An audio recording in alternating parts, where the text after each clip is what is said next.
Get it out while no one's watching. Ah! Sorry, that's just a test run. Sounds. Yeah. Oh no, we're all live too. Right, press on the game. Yep, press on the game. Players entered. Okay, when that comes, okay. Just trying to let my hands go.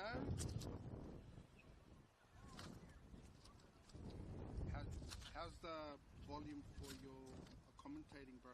You all good? No, we sound good. I can hear it because it's gone live. Okay. So we'll just be quiet till then. For another minute.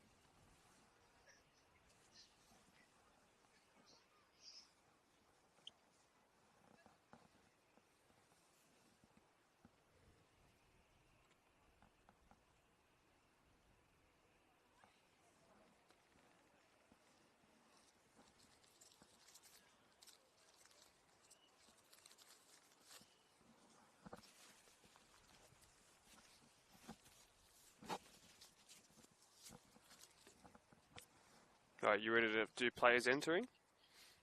Okay. Well, it means the picture will go live. Yep. Okay.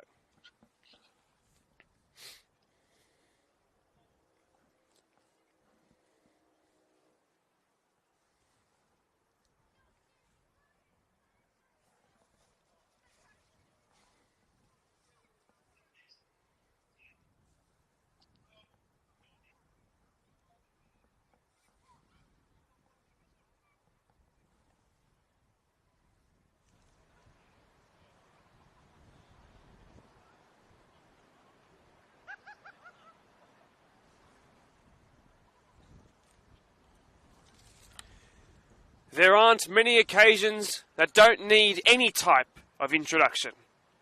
The mere mention of these two teams on their own, let alone an occasion as to when they face off, is enough to turn heads and capture the imagination. For the first time in 2024, the champions are the match of the round team, and they face off against their eternal rivals and the team whose crown they took off them last year in the grand final, Doonside Hawks. My name is Mark DePoli. The Hawk Nation today visits the happy Harvey hunting ground, home of the mighty Marayong. It's second v third on the table, but this is far better described as a grudge match of utmost, almost palpable significance. Despite the aura that surrounds the reigning champions, Marayong have actually already lost now in both the league and on a Tuesday night slug away to Kellyville Colts in the Cotton Cup. Having to back up tomorrow against none other than Northbridge Bulls in the State Cup, the tough decisions on rotation and risk-taking need to be made by coaches Kevin Guerrero and Shia Chakal. Stay tuned in a couple of minutes to find out how they actually line up today. Despite the importance of tomorrow's match, Marayong simply can't afford to lose any more ground in the title race even this early in the season, especially since Pons, who are top and won 2-0 as confirmed 5 minutes ago by coach and club president, have had a win over Quakers Juniors today. If Marayong were to lose, despite still having the catch-up game to come, they'd be 6 points behind the men from Jonas Bradley Reserve. That's how it reads right now. And there's no easy task to make up. In saying that, Marayong, with a stroke of luck from Quakers Park, could find themselves top. However, as you just now found out, that's not to be today, despite their superior goal difference in the comp.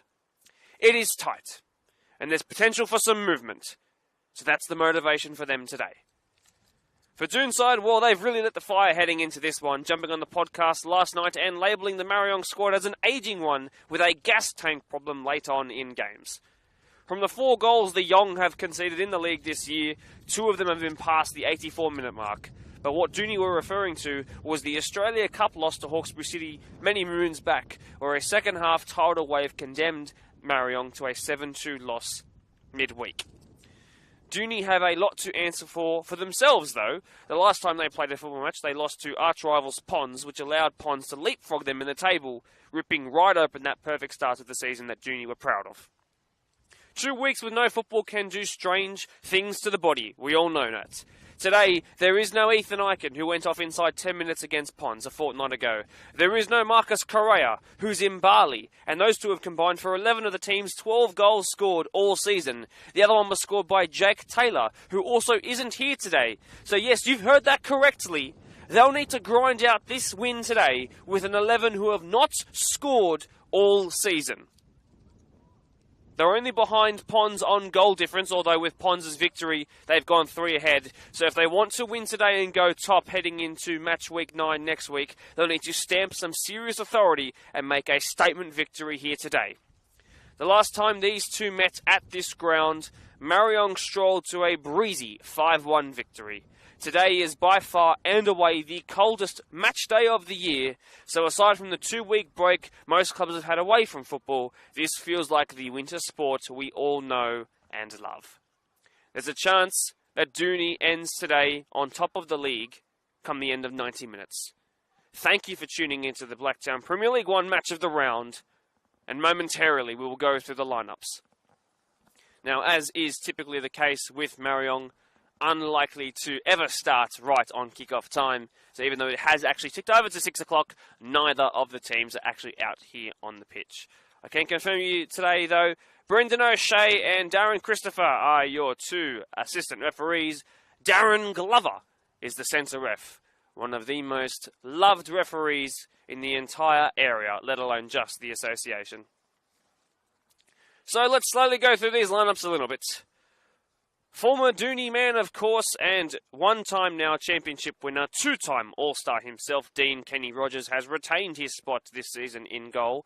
It is supposed to be something like this as a back four, where they'll all play throughout it. I'm not 100% sure. We'll find out pretty quickly, though. Dylan Owusu starts at right back as the 2-time All-Star, 1-time All-Star man of the match. And, of course, multiple-time African Cup winner.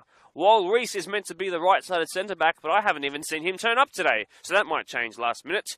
Josh Ross, brand new signing fresh from rivals Ponds, is going to start within somewhere of the back four, while also Nathan Samatua, who played 42 minutes in the All-Stars match, also will appear in that back four. At the base of the back four is also another All-Star. It is, in fact, Ryan Baller Colborne. Ahead of him, it's reigning Player of the Year, 2022 Goal of the Year winner, and of course a man who has 5 goals in his 4 starts already this season, Kelvin Ofori.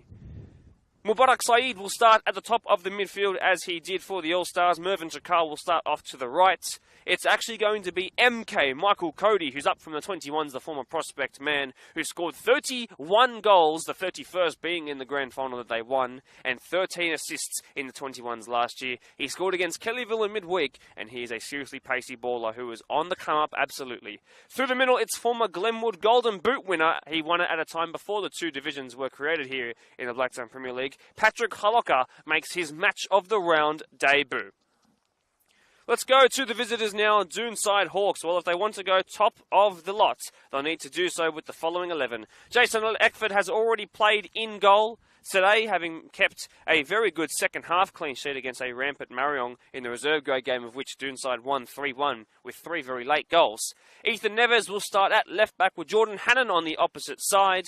Through the middle of the defence, strangely enough, and for the first time ever, Ryan Dominici will start with the number 10 on his back. Captain and 19-year servant of the club, Jaden Zwereb's in the 4. So, the back 4 from left to right, Neves, Zwereb, Ryan Dominici, and Jordan Hannon, of course, another premiership winner there. Hayden Optum starts in the 42 jersey at the base of the midfield, while Daniel Alessi and Nick Cauchi start together. For the first time, this midfield 3 has started, all 3 of them together in first and or reserve grade. Off to the left, it's 2017 Champion of Champions winner, of course, Tony Galliini, club legend he is, and former Ponds man, of course, Kyle Dominici. Yes, you were waiting for that one in the 40 jersey. Starts off to the right, does the 2-time All-Star, of course, and with no Ethan Eichen, it's up to number 47 and 34-year-old Maury Konate, who is a very physically imposing striker. His job today is, I'm sure, to do a lot of hold-up for those quick wingers. Now, Galliini and Dominici, I've been told, may swap throughout the 90. We're, of course, going to see what the back four of Marayong looks like. In fact, we might even see that front four being pretty fluid as well. They have a point to prove in a bit between their teeth, though, Marayong, because they were in the lead in that reserve grade game. And to be perfectly honest with you, with those high standards that they do so proudly boast, it was a surprising way that they capitulated to lose 3-1. So they're going to want to prove something here today in this first grade game. So once again, thank you to the many people who have already tuned in, knowing that this is such an important one. The fact that I can see Mervyn Chakal watching the live stream gives me the indication that he's not going to be here. So ignore the fact that I said he's starting on the right wing.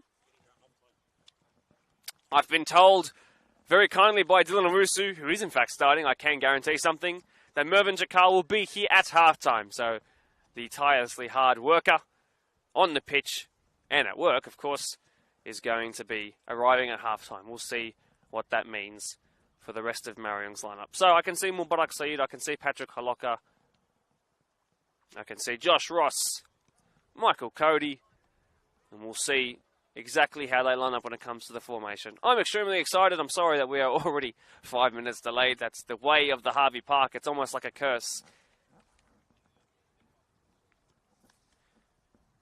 Massive shout-outs as well to those who couldn't be here today. So left back of Dooney, Liam Howarth, absent on a trip with his family to Japan right now, of which many of my friends, and I'm sure your friends are doing as well. Japan seems to be the place to go with the exchange rate so good right now. That's my 2 cents worth if you want to go there. Now's the time to do it. Also, we can see Marcus Correa tuning in. Of course, the second top goal scorer for Dooney this season. And if you include the cup competitions, he's right up there next to Ethan. He's been such a brilliant signing in these last 18 to 24 months. So he's watching along as well. Ryan Talbot, BDSFA board member, tuning in as well. So great to see so many recognisable names who know the importance of this. I think that's going to be a match of the round debut for Majid Eslami in the number 10 jersey, who was a new signing last year. It's the first time we have the pleasure of watching him. The 35-year-old played 6 months for Granville Rage in the NPL system, 6 months at Marayong as well, and he stuck around in clubland for the start of 2024. He's got 1 goal. It was versus Workers in a 5-0 win last week, so will he make it 2 in his last 2? So Majid was the missing piece of the puzzle, it seems.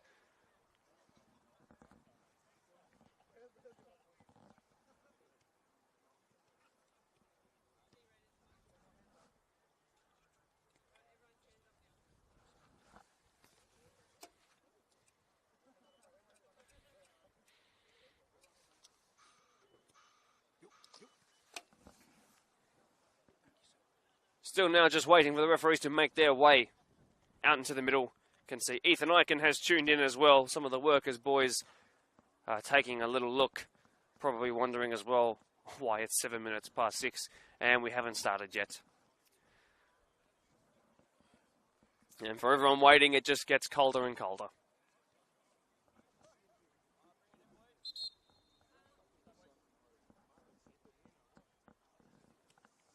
Right.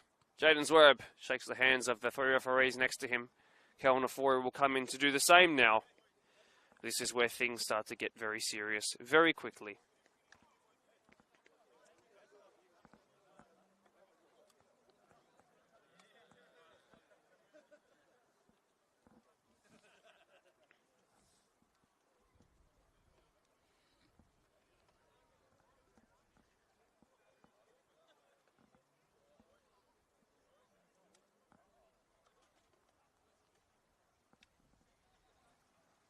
Shake of the hands. Business as usual. Back to their respective huddles they go.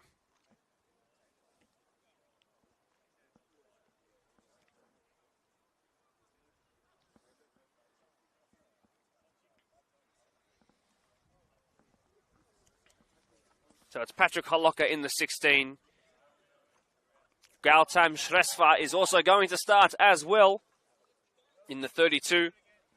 I've been told he speaks very little English, but those words that he do speaks are very helpful for winning football matches. Welcome to the match of the round as well. Shrestha, who has played professional football in some more minor Asian countries,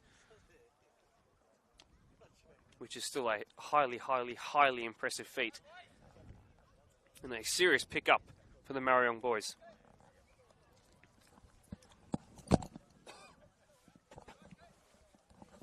Haloka to kick us off. Marayong to begin first.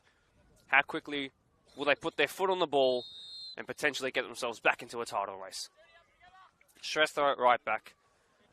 Passes to Samatua, an all-star, of course, who surprised the world by holding his own more than just okay. Ball of Colborne sitting atop that midfield. Teetering on that over 35s level is Ryan Colborne as Haloka is put through looking for another goal. He wants his 5th for the season. It's going to find its way to Majid Eslami, who cuts back onto his left. Eslami now to Afori, who's got 5 and 4, and he wanted another goal of the season contender, and it just went over. Perhaps a little cold in the knees, which it is out here tonight, in fact. But a very, very hot start, if you like, from the young.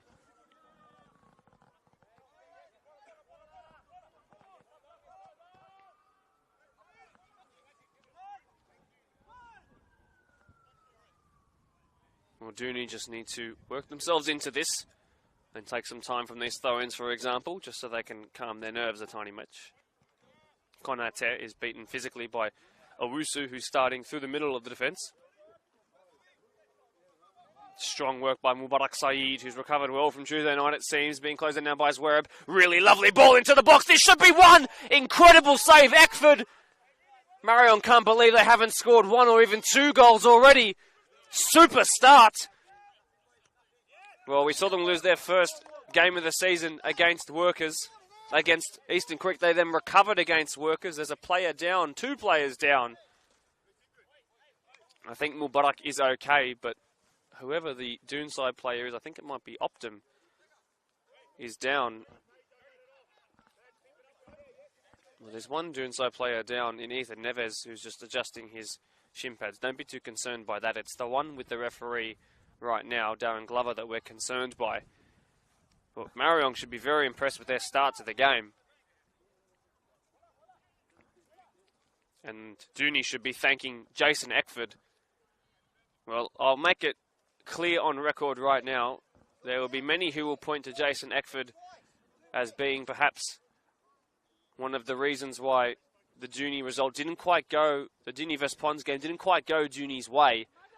And while it can be so easy to perhaps back yourself mentally in a corner in these opening moments of this ultra crucial match of the round game, he has just started absolutely brilliantly. And that save was of utmost bravery.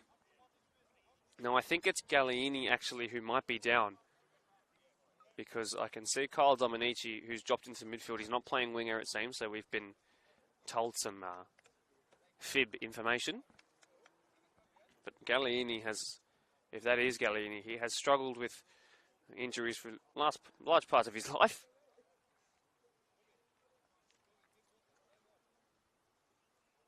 In saying that, I still can't 100% confirm who the player is, but it already looks like their day is done.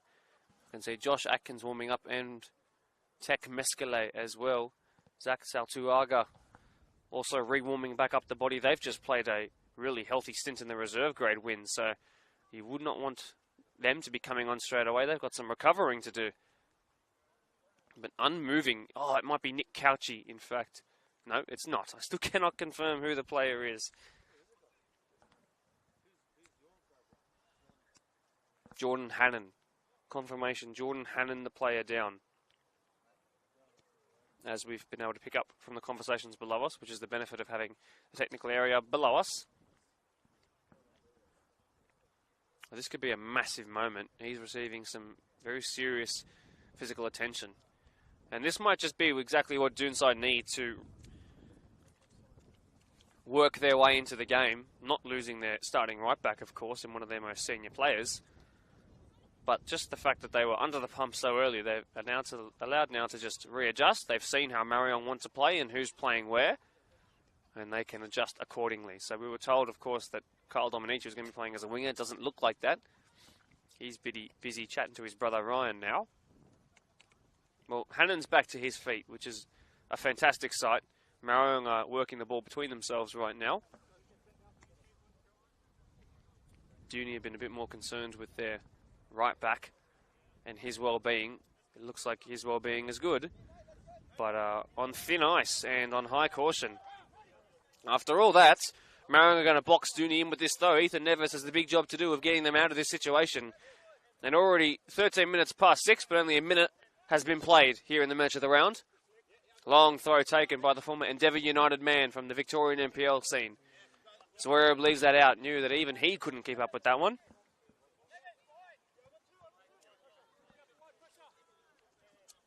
Here is Shrestha. Finds Islami. Michael Cody now. Wouldn't he love 2 goals in a week in 2 separate games? Ryan Colborne's not going to be able to track back there unless the ball takes a strange bobble. Couchy's doing really well. Konate is looking for his first match of the round goal. It's Konate who's been taken out, and it warrants absolutely not even a second thought by Darren Glover. And you just wanted him to have a shot earlier. Dooney are perplexed as to how there hasn't been a penalty given here. Well, when there has been football play, what a fast start it's been. Glenn Zwerb can't believe it. And Marayong now just need to do their own recovering. Islami puts that out. Back this goes to centre-back today, Ryan Dominici, formerly of Nepean in the NPL sphere. Baller Colborne's done well. Finds Dylan Owusu. Sent forward by Josh Ross. And there's Kyle Dominici, who's now dropping back in front of the centre-backs as he's more familiar to. That's come right near us, you know. Very, very close to the camera. Good on you, Dribble. Some free promotion for you. Shrestha sends that long. Good experience shown there. Afori, it's beaten him. Well done by Optum, who's returning to football this year after some time off for personal reasons. That's been sent in behind to Jaden Zwerb, who from centre-back is going to test Shrestha here. That's been put in. It's rather high and looping, a very difficult one to direct straight at goal. Gallion is going to compete with Colborne. Colborne stands his ground but is beaten temporarily, recovers quite well though. Free kick it will be, not a goal kick.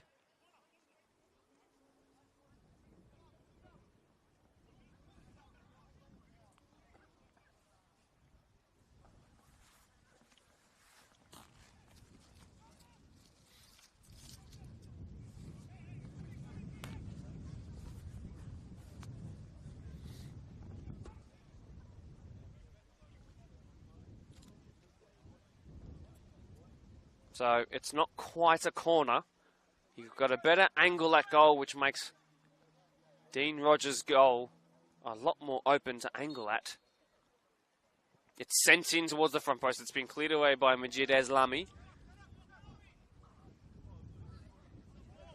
And that's gone way behind the goal, so warrants a new ball being called for, which newly registered goalkeeper Shia Chakal delivers with fine finesse.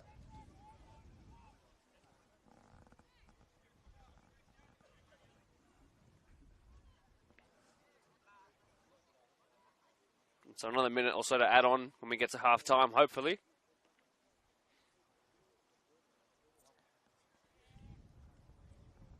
Galliini will deliver in again. So much stagnant players out there. They're certainly going to get cold. Konate missed it. It's fallen here to Couchy, cleared away by Eslami again. Kenny Rogers called into action, which he does so very well. That's why he's an all-star. And he now sends it away right on that halfway line. Good touch out of the sky by Michael Cody. Not perfect. And that pass to Konate, not a member of his team, of course. Afori doing his defensive duties very well. He's a player who I can promise is very high up right now in the Player of the Year votes, as to the surprise of literally no one. Shrestha keeps it simple. Owusu makes it complicated, gets it back under control. Look at Jaden Zwerb. Looks like he's playing as a midfielder today. Well, they're really throwing a spanner in the works. Nutmeg there by Cody. Giving away Dominici. Majid Eslami, who's got away with the blue undershirt today, probably because of how cold it is. Understandable, sir. Time for Samatua in this rotated back line of Young. Picked up here by Kyle Dominici, also doing well in the Player of the Year votes, I can promise you. Haloka doing his defensive duties really well. Finds the former Glenwood man again, but then he's been tackled by his own teammate. Couchy gets a foot in there, does the former Kellyville United man. Picked up here by Jaden Zwerb, another one formerly of Nepean, but also Prospect. Here is Merv and Jakal, by the way, on the sidelines. Say hello, Merv. Hello, he says. Neves wins it, somehow. Zwerb is there. Shrestha, great touch. Given away, Shrestha has to get back, and he does. He is so much more nippy than you. Then he tries to clip it. That ball did beat the touchline. It stayed in on this near side. We get to watch this great action right under our eyes. Fantastic work, Couchy, so composed. And then Ryan Dominici loves the switch of play, looking for Galaini. Konate, who would have felt that he deserved that penalty, of course. Maybe in retrospect, he should have just hit it. Both sides have had one really massive chance each. Afori, who has time. That's a dangerous sentence. Cody, he went for the nutmeg, but Ryan Dominici was keen to it. And he puts it out. Better be safe than sorry, he says.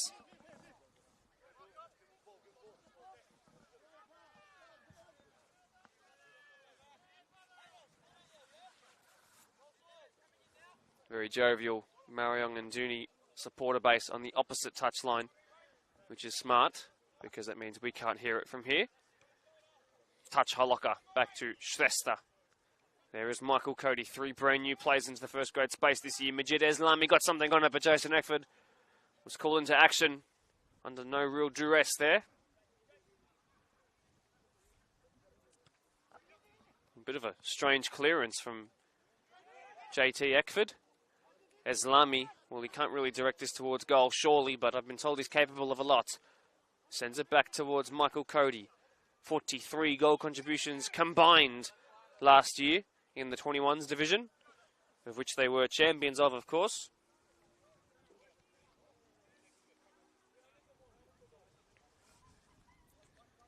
Oh, when I tell you it's the coldest match day of the season, I truly mean it, and with the sun now well and truly an afterthought, it's not gotten any nicer.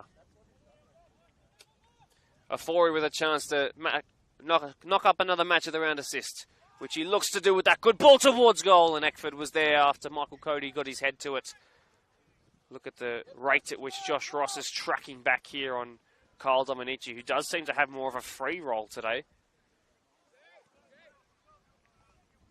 Perhaps playing like a Valverde role at Real Madrid, where he sort of occupies that role, at least occupied the right flank and would play as a right wing back in defence. This bit more off to the left for Dominici. Here is Hayden Optum, who was the 20s captain of Nepean, which is the umpteenth mention of that club now. Nice turn on the halfway line, as Doonside hold possession for probably the lengthiest spell of the entire game here. Dominici just using that pace and power. Was that too handsy? It was. And Marayong play quickly, and the midfield of Dooney is a little bit out of place. Michael Cody now runs forward and tries to open up the space. He looks to clip it. Ethan Neves read it, so did Ryan Dominici, who's quite quick, and that's twice now he's gone with a safe rather than sorry route. So no Benny Lamb as well for Marayong, who's such a regular goal scorer at this venue in Match of the Round games. He got into a bit of a friendly fire injury situation a couple of weeks ago where he's broken his hand, but he'll be okay. He's watching very smartly dressed from the bench today. Nice touch. Shrestha. Cody there, ball in, dangerous ball, and at the back post, the first time strike was saved by Eckford. Holoka didn't get too much behind it.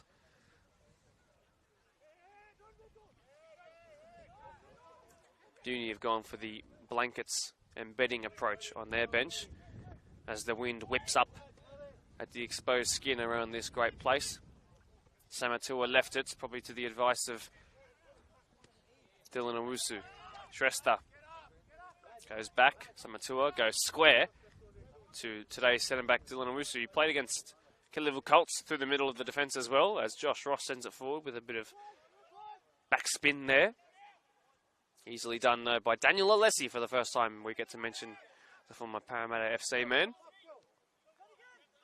One Dominici to another, sent wide this time to the recovered Jordan Hannon. A lot of their building's been done down this near side for Dooney, so it's the first time we've got to mention those guys. Optum should get that touch ahead of Majid Islami. He does.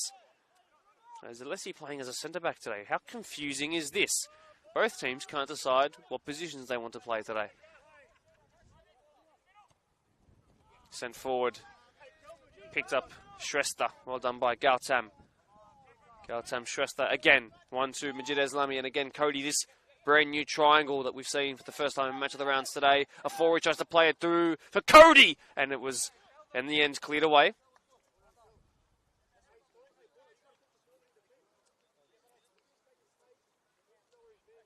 And I think the message from the Marayong bench was just one too many touches there. Unleashed that shot a bit quicker and it was happy days. Contentious though.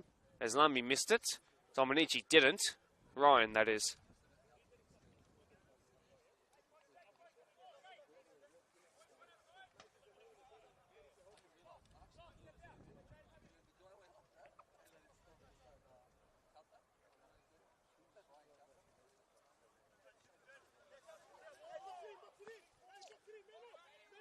So then I'll have to box them in is the call.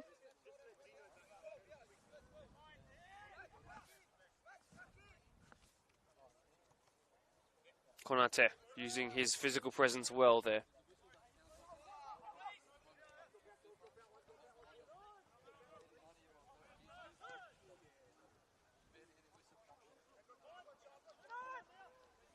Down that far side they go now. Strong work again, and the sliding in challenge was good by Halaka. Josh Ross involved as well. Throw in Dooney. They've worked their way out of this situation here. They try and play quickly. Flick on by Galini was cut out well. Good challenge there by the long legs of Spider Colborne.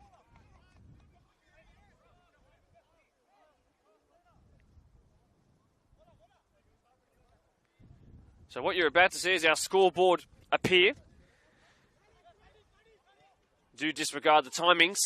Don't disregard the score, though, as Dominici sends that out.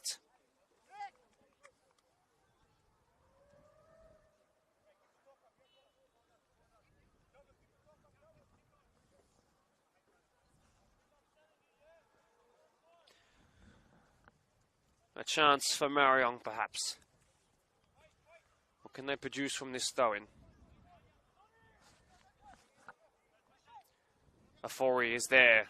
Cauchi was as well. Majid Islami is definitely fouling him there. Yep, given.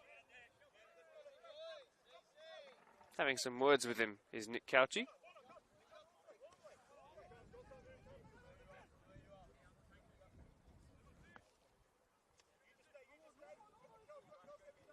So, can confirm that Joden Zwerev's starting position is in fact left wing. Well, that's a long way from centre-back, isn't it? Are they going to miss his recovery pace today? Cauchi tried to be too cute with it. Alessi, who's got such great ability on the ball. Eckford has two NPL-proven quality midfielders ahead of him, playing as centre-backs today. Chance for a press here. Living dangerously, Aduni. There's no Zwereb there to help them out, who's usually so composed in those situations. His job is to test Gautam Shrestha at right back. What a funny old day.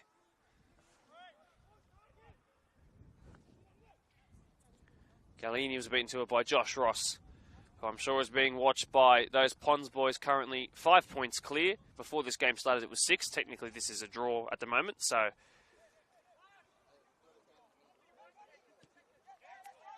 Marayong just reminding everyone that they have the game in hand. It's only been mentioned about 14,000 times in these opening 20 minutes.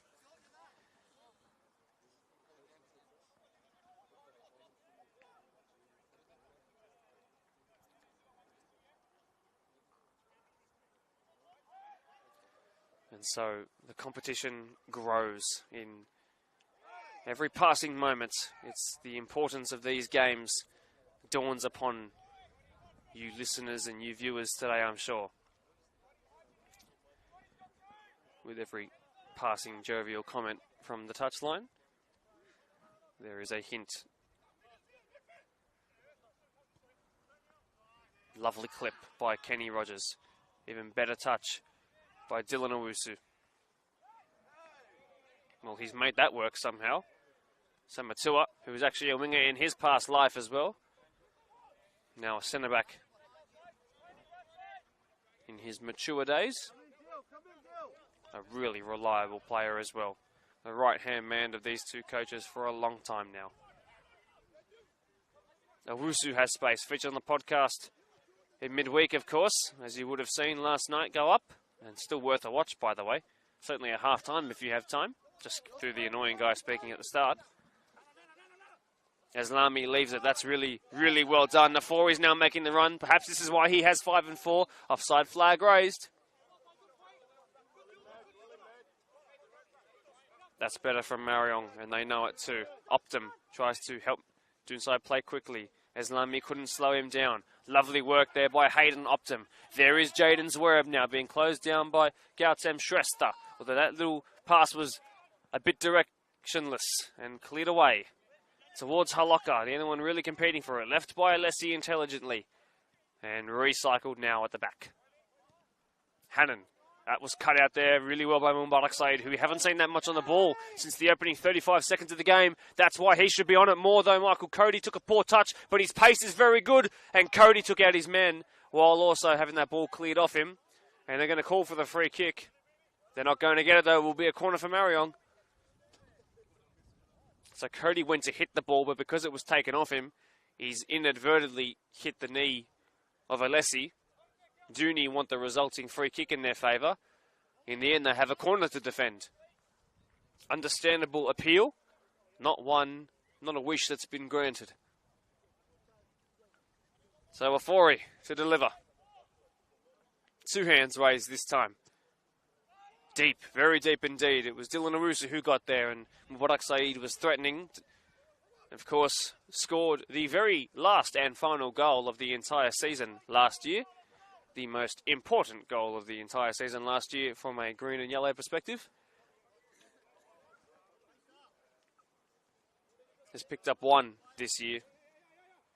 Has the brilliant Mubarak. Off the back of probably his most impressive CV boosting season last year with an African Cup win. Great run in a couple of cups as well in season, and of course a grand final winning goal. Galliini taken off him. Colborne got involved. He did so well there. Haloka tried to find Eslami. Ryan, I should say. Snuffed out there by Michael Cody. A swap of wings has proved effective in defence. Well, the wind has died down temporarily here, which is helpful for those on scissor lifts. So once again, ignore the fact that the scoreboard reads circa 6 minutes, because we are actually rather close to half-time now.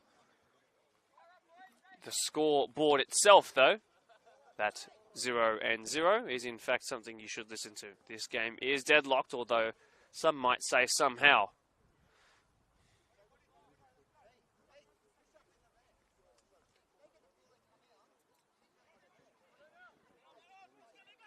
Dominici, Galliini, 40 finds 30, finds the touchline.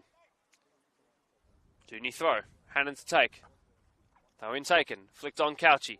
Konate, of course, wins that out of the air, but where's the ball fall to? Optum, who's had a really smart start to the game. That should warrant a free kick. It does. There's Lamy back to his feet straight away. Smart foul there, Optum. He was quick to run away as well. Perfect evasion of the referee's eye line there. Colborne drops in to receive the free kick. It's gone long way over his head instead. Towards Halaka, who rises, missed it, picked up there Dominici. Is he faster than his oppressor? He is. Kyle Dominici now. Sent wide. Galliini sent forward. Colborne versus Cauchi in the battle of the seas. Now picked up Kyle Dominici. Mori Konate. Ooh, tried too much. I get the feeling that if Mori Konate scores one goal in first grade, it will warrant an entire change of form from his confidence levels uprising completely, I would say. He had a real tough game up against Hubbard and Nathaniel Atchison against Pons when he came off the bench for Ethan Eichen. It's big shoes to fill. He is capable. Just needs to find that first goal in first grade. Cody goes down, wins the free kick. Geez, the way he's adapted to senior football, Michael Cody, has been very impressive. We saw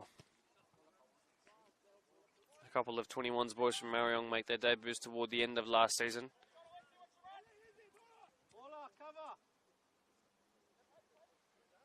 Ani has also scored a goal this year in the first grade space.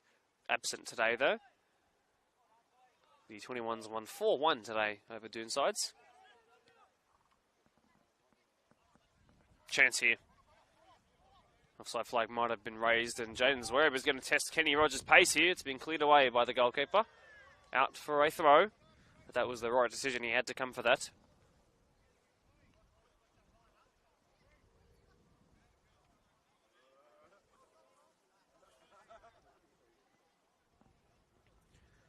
Massive 3 points on offer here for both sides. Second v third with Pons now 2 points clear technically, with this being considered as a draw now. 5 points clear of Marayong with this being considered as a draw now. Late sliding in challenge was dangerous. Halaka missed it, which is good for both parties. Awusu, Majid Eslami, too casual. Cauchi fed it through to his captain, Jaden Zwerb. Not really used to being that high up the pitch, I'm sure, although he's played striker a couple of times in the Cotton Cup, I've been told. There's Kyle Dominici. Everyone knows the power he has when he hits the ball. Galliini goes for the hopeful hit in. And, ooh, Dean Rogers has spilt it. And he's reclaimed it. Just about. Hard in mouth, though. Well, it went nearly from nothing to something very, very key. Mubarak Saeed, who just seems to get the ball in spurts of about 30 seconds before not being involved again for another 10 minutes or so. Get him on the ball more. Cody. Fortuitously to Mubarak Saeed, and he can deliver, and maybe that's why they're not passing to him. Mubarak given away. Shrestha now should recover for Marayong. Good touch. Here is Mubarak at the top of the midfield. Gautam Shrestha, Afori. He did too much, of all people. That's only the best player in the league right there with the captain's armband on right now.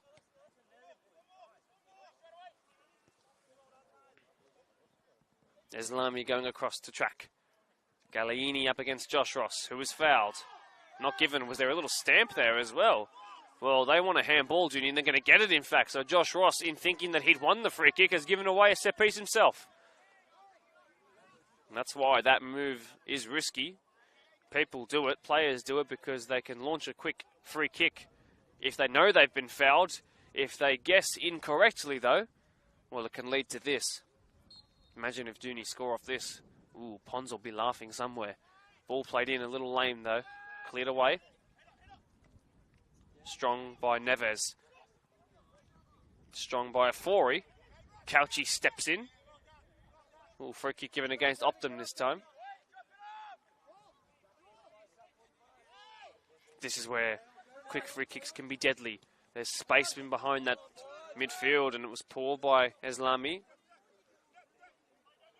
Played short. Dominici's a midfielder, so he's used to players running from all areas, and Eckford perhaps not as much. dangerous, but he's actually done exceptionally well. And maybe they could launch something with that, this counter-attack here. Zorub eventually under control. Hit and hope. Konate is there. Kenny Rogers opts for the punch. Well done by Gautam Shrestha. Colborne under no pressure ever.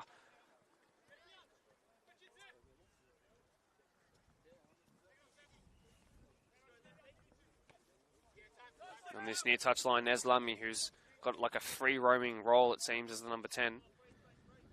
Good work by Afori, 2020 African Cup winner, of course. Galini there. Shrestha, really, really brave. But also gave away the free kick, I think. Living a little too dangerously. So Marayong again has to defend a free kick from that sort of wide of centre area. So right now, Jaden Zwerb is free at the back stick. He's looking to put a brave header into the back of the net, I'm sure. Mubarak Saeed, the one-man wall.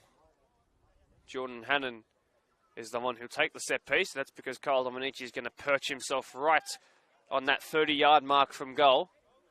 And if it comes anywhere near there, the net will bust. Good ball in. Cleared away. Couchy is there. Michael Cody threatening to close him down. He does. Eslami got involved too. His defensive work has been really good. Now Eslami's been sent on a run by Afori. Strong work by the free kick taker, Jordan Hannon, in defence. Good shielding of the ball there.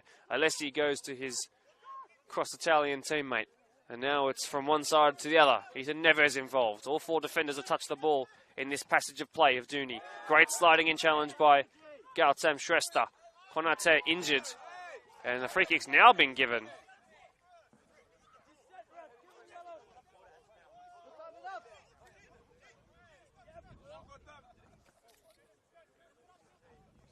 Shrestha being urged to calm down by his own teammates.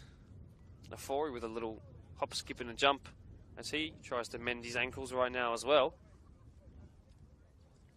The 28-year-old didn't play on Tuesday night in any capacity whatsoever. He was there though. He'll be preferred today and tomorrow, I can promise. It's my guess. Neves. Good ball. Cleared away. Owusu. Colborne thought about pressing straight away. Opted to just stand off a little bit. Good use of the body there. Cody on the turn. Got his touch wrong. Not for the first time tonight. Eslami strong. Konate there. Shrestha. Back he goes to Samatua. Before he wanted it. Ooh, silly giveaway. Optim is there. Was he fouled by Colborne? Not enough to warrant a free kick. Zwerb missed it completely. And it was cleared away by Josh Ross, who came across into the centre of the defence to do so.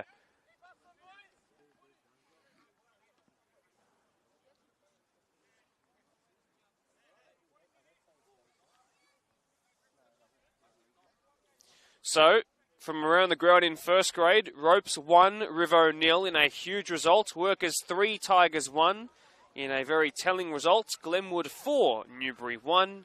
Town Rangers 3. Polonia have lost for the second week in a row. Sent towards goal, Kenny Rogers with an easy save. And he'll be singing into the night if they all come in like that. Very, very interesting results from around the ground in both PL1 and 2. Afori. So if Park Lee won today, they'll be within 2 points of Polonia, that means. The Shannon Cullen effect. Oh, this is dangerous. He opts to just play it square. Afori, that's his underrated defensive work shining through there. Now his well-known attacking work in play now, although he's given it away, but in doing so wins a free kick. He's just brilliant.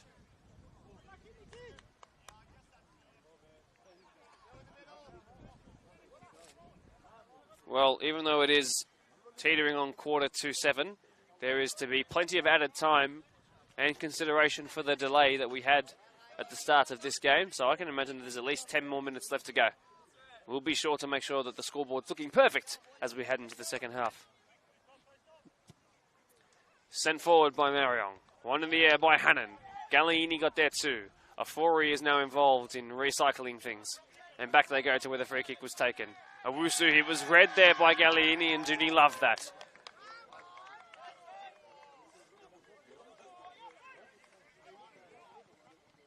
Nice touch, Gallieni. He's done so well against two. Then he's given it away. Baller Colborne. Shrestha. Back to Samatua. Piercing ball back to now the inverted right back, who finds the standard sitting left back. Sent away and it's gone into touch, but off the touch of Gallieni. So it will not be Doonside's ball. Marayong's throw on the far side in front of their own clubhouse. No Rivaldo, of course, who has moved interstate due to work and has officially deregistered from the BDSFA, so it's a sad goodbye to the man who actually has a goal to his name this year, as wherever sent him behind, that was even too far-fetched for him. It's a very sad way, but one that we obviously can't influence.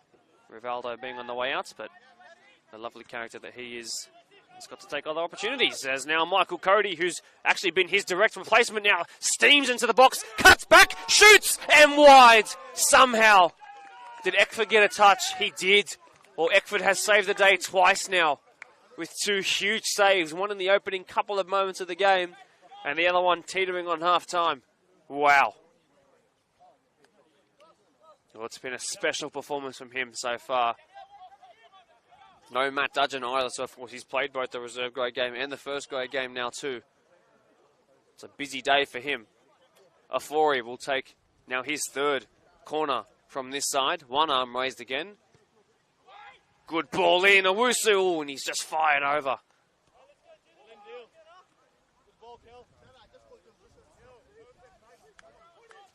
Well, Dooney survive another scare.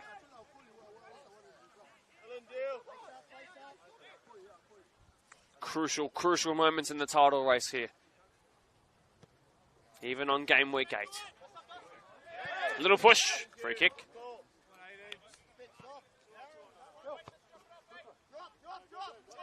Halaka's not watching the play. He could have been found through if he was a bit more keen. Cody on the left, and Mubarak on the near side right. Forward goes Josh Ross. They're going to attempt to find him. It's not the greatest ball in the world by the reigning Player of the Year winner.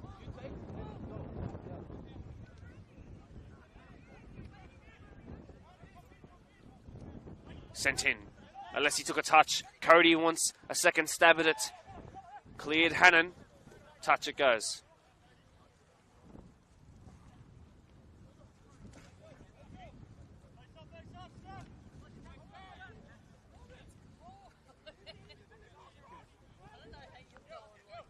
Back in play with Afori. Given away to Nick Cauchi. Past Cody. Not past Mubarak Saeed. Back to Cody now. Steamrolling forward again. He's so direct and powerful. Was he taken out? No call whatsoever. Jordan Hannon stayed down this time. That was a painful one. Neves sends it forward. It's just about going to stay in. It's held up.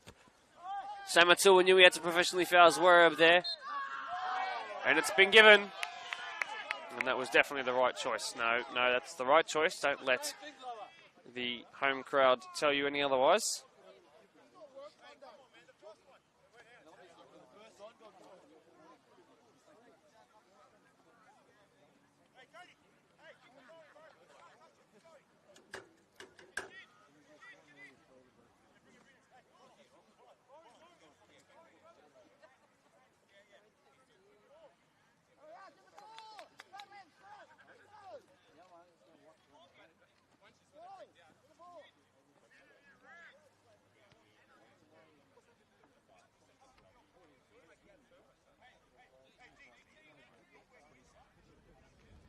Well, Neves will deliver. A former champion of champions representative himself with Polonia some 9 years ago now. Ball in, dangerous again, away Samatua, I do believe, or Josh Ross, in fact it might have been. This is Samatua now. It's been sent up the line, Dominici, poor from him. Afori being urged by his touchline to play quickly. Halaka now, who hasn't had a real sniff at goal all game. Wants to notch up his 5th today. That's a nice ball. Eckford thought about it. Cody's going to get there first. Square pass, Afori, open goal! Wow! It's 6 in 4.5 games for the reigning player of the year. It's the first one, the most important one of the day for Marayong, who take the lead at home. And it's brilliant quick play that defined their championship season last year that's come to the undoing of the 2022 victors. Just a single lapse in concentration, a hesitation of just a fraction of a second from Eckford, and it allowed Cody to get there first. And when you're as decisive as the 21-year-old is, Afori just had to do the easy job. Dooney don't know whether to protest the early free kick or look at themselves and think, what on earth? That happened in a flash.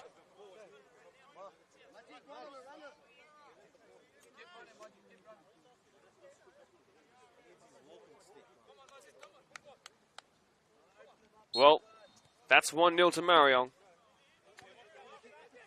Take the lead at home. And what an important time to do it too. There's not long left in this first half. Again, disregard what the scoreboard says. Konate, who's had a chance. And if it wasn't given as a penalty on Konate very, very early on in the game, then it has to be deemed as a Samatua excellent tackle. Or Colborne, whichever of those defenders it was. Great touch of Fori. He's found his spark. 1-2, brilliant. Ryan Colborne putting on the afterburners. Majid Lamy now against Eckford, who's just about got there first. Goes down in a heap and wins a free kick. You know, a lot of things just happen in the space of 5 seconds, but I think the most impressive thing is Ryan Colborne sprinting.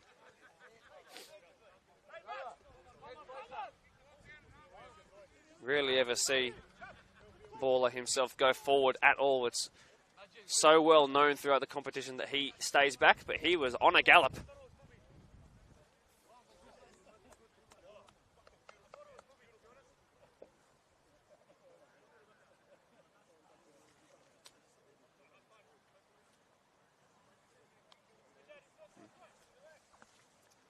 Eckford stayed down here, and they're going to have to turn to their 21's goalkeeper if things stay this way. Well, we are doing our best right now to actually fix the scoreboard for you as well. This is actually looking very concerning for Eckford, and now Haloka comes to the sideline. Picks up a drink. Dylan Owusu says hello as well. Majid Lamy, who's been great, comes to the near side. And with just a couple of minutes left to go, if Eckford can get to half-time on 1 foot if he needs to, it gives time for the reserve goalkeeper to warm up, which he is keen to do, it looks.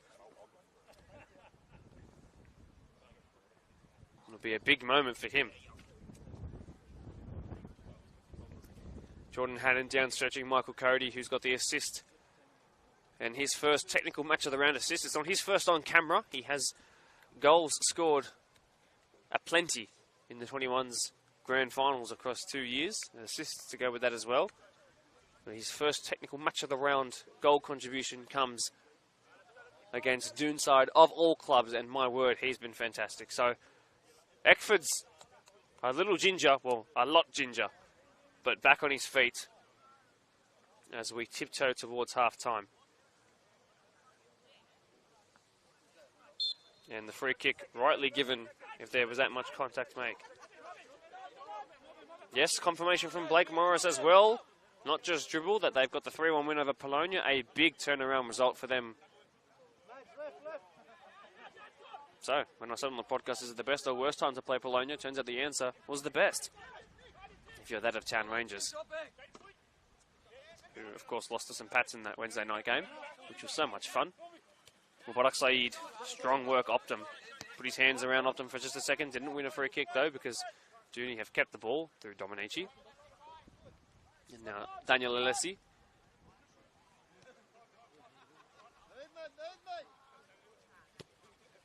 Look at the way took a little bobble there.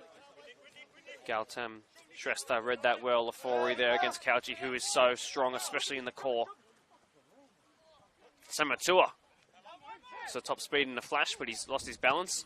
Dylan Owusu has great technique. As Lamy is brave. So was Ethan Neves, though. Kyle Dominici has fallen to him somehow. Goes for the clip. Again, Owusu there. And the question I do have is, if Jaden Zwerb was playing as a centre-back, is this game still a stalemate? Well, there's no way to find out. Oh, Dominici, it might fall to him. It's taken a little bobble. Cole Bourne involved again. What's his delivery like? Halaka back to goal. Squares it here to the right back, Shrestha, who's taken a great first touch, considering how difficult it was. Oh, he's under-hit that one, though, and fallen over, slapping the ground in the process. Dominici with space. Afori tracking, jockeying, outside of the foot pass, only finds Shrestha. Back to Afori, the goal scorer. He's given it away, and he's not tracking back. Mori Konate plays it a little bit behind Jaden Zwerb. Ooh, and he was offside.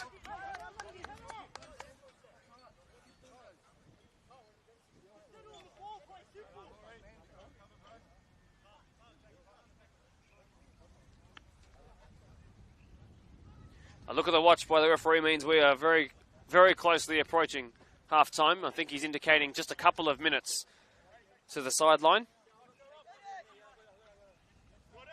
So that means we're very, very close to extra time. We'll add it on time. Mubarak Saeed's been found brilliantly. Mubarak Saeed forces a sharp save out of the wounded Eckford, who gets up and struts as well as he can. Neves now. Konate being closed down by Owusu, and he gets there first. Oh, lovely touch by the All-Star. Shrestha. Shrestha goes down, wins the free kick. Take us even closer to half-time.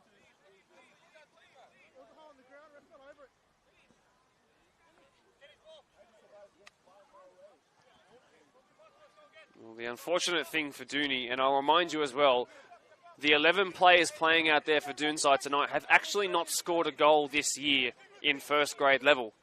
Ethan Eichen has 7. Marcus Correa has 4, and they are A, injured, and B, in Bali. Jake Taylor's away today, and he has none either. Well, he's not. Well, he has 1, and that means that all 12 of their league goals have been scored by players absent today. It's a really weird phenomenon for the second-place team.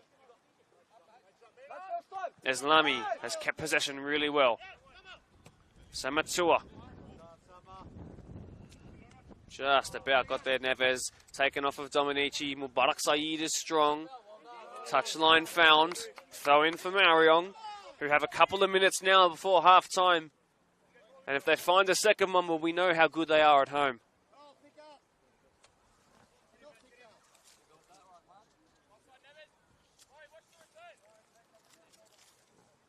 They are actually undefeated in the league for next to 2 years at this venue. Mubarak Saeed trying to find the top corner. Oh, spilled! Majid Eslami on match of the round debut. He might have hurt himself in the process. As Kevin Guerrero said, he needs a walking stick now. But such an important goal for their fresh signing. And it's a horror moment at the back for Eckford. And if he's hindered by that earlier contact, he might need to think about a second option here. But that's a really, really poor moment, and one he won't want to look back on. But for Majid Eslami, a second goal in consecutive match days. And they have a very, very firm grip now on second place, with that game in hand to come, of course. Confirmation from the Marayong touchline. He is not, in fact, injured. Majid Eslami is a show pony when it comes to celebrations. Samuel Eto'o will call him from now on. Well, Dooney have a serious task ahead of them now, and I think they just want to get into the sheds. I wouldn't be surprised to see Jaden Zwerb drop in to the defence. A defence which has been a bit strange. Optum. Look at this from Eslami. Celebrated like a goal. Cody gives it away, though, and it's kind of a come down that's annoying. And then Eslami involved again.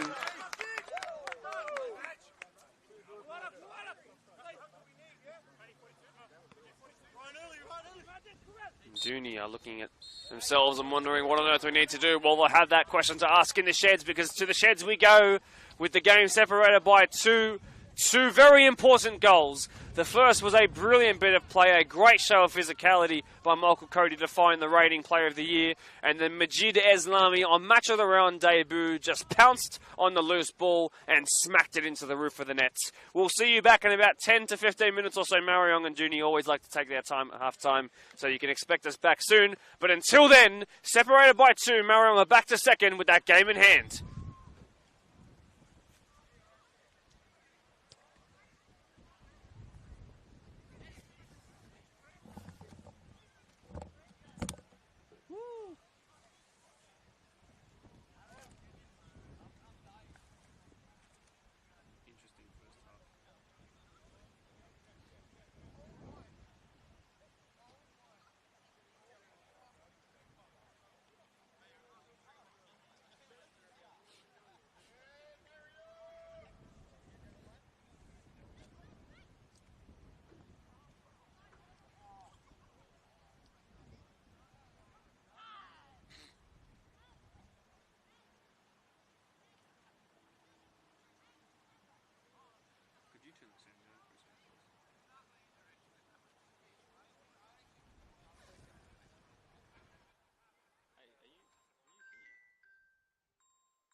this.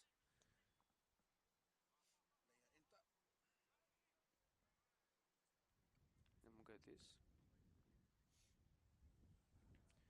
And then we'll go turn the volume back up. You just let me know.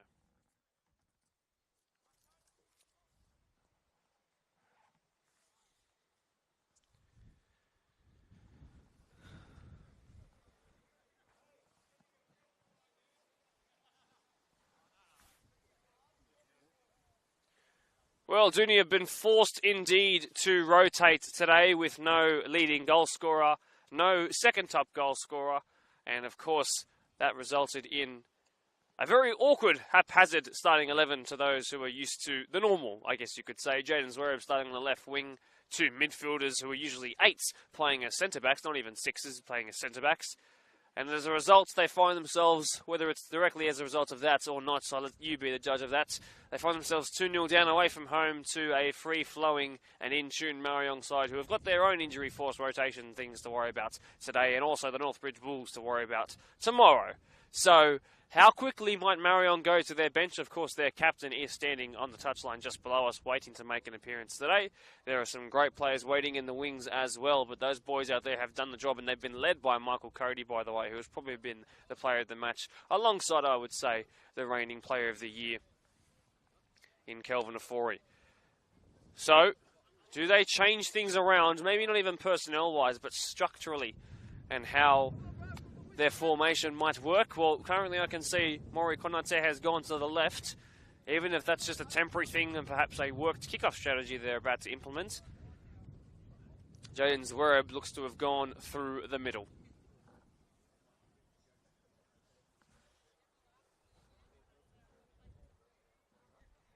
A reminder, it is 2-0. Thanks to Kelvin Ofori and thanks to Majid Eslami. The only thing we need now is a football, which Gallieni provides with an inch-perfect pass.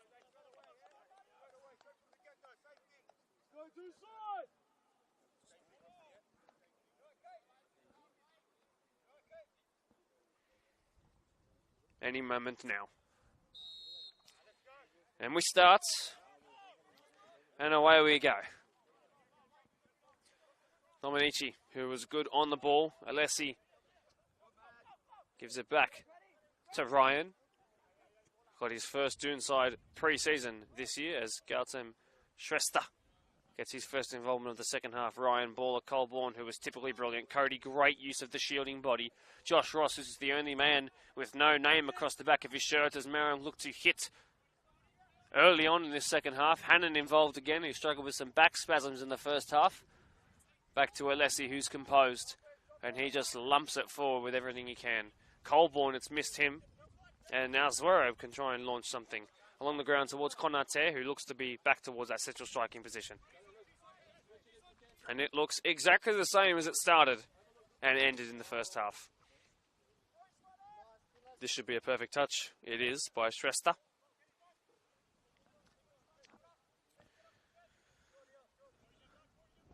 Kenny Rogers, still wearing a hat, still brilliant.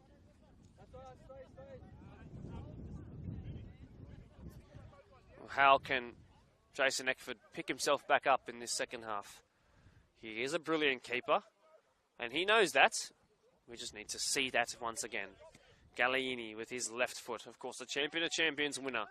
Great stuff there by Shrestha on Konate. Delivered in. Ethan Neves didn't really get into the box though at all. Gallieni's been turned. Owusu is there. Hannon has been clipped around him, and I reckon they would have wanted the advantage there. Chakal agrees.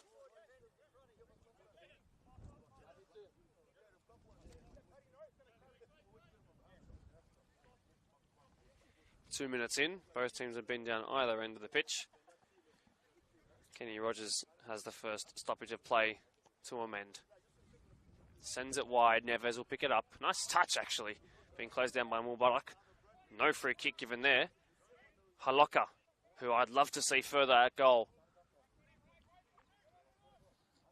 Gautam Shrestha, who needs some hair gel because he has to keep fixing his hair every time he moves.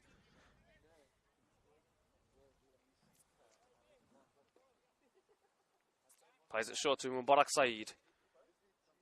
The grand final winning goal scorer has been smacked with a great slide tackle there. Really well timed.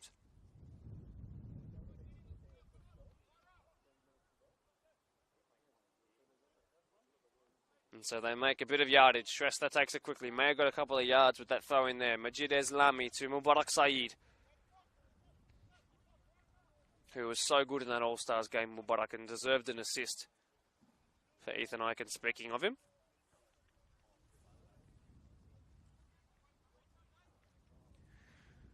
So when taken again, it's a really interesting but effective technique. It really fangs it into the feet. Shrestha wanted the free kick, didn't get it. Now he's got to recover against Konate. Might have to do it by some desperate means. Colborne involved again, so strong. He is just brilliant, Ryan Colborne. Another one formerly of Nepean. Did it hit the referee there? I think it did. Free kick it'll be.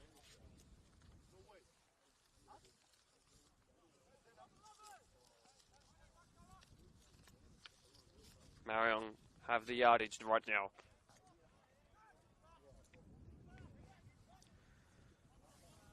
Colborne delivers to the back stick, overhit.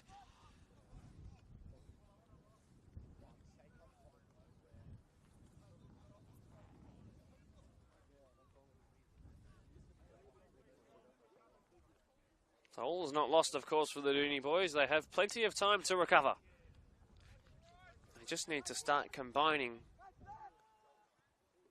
like we know they can. But they are without their spearhead today.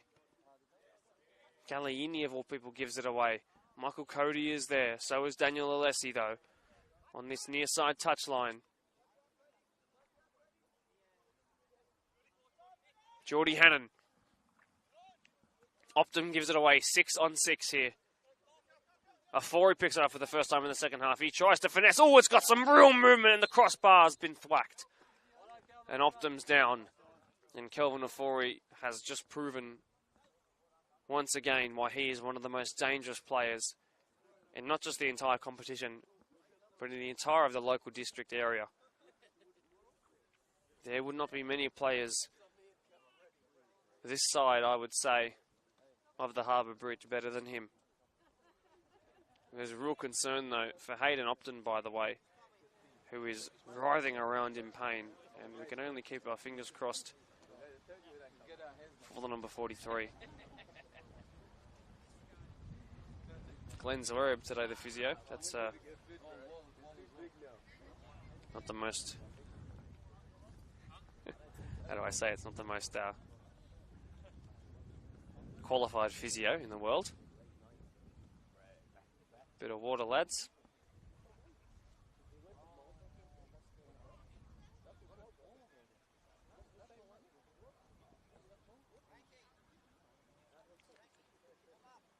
I think Franklin Kobe is going to warm up. It's the end of Optum's night. The number 42, I should say. So he'll receive, I'm sure, a round of applause as he heads towards the change room. It's a slow, long path to there. And this is going to set the cold back in for those poor players out there who are braving it to put on a show for you guys tonight.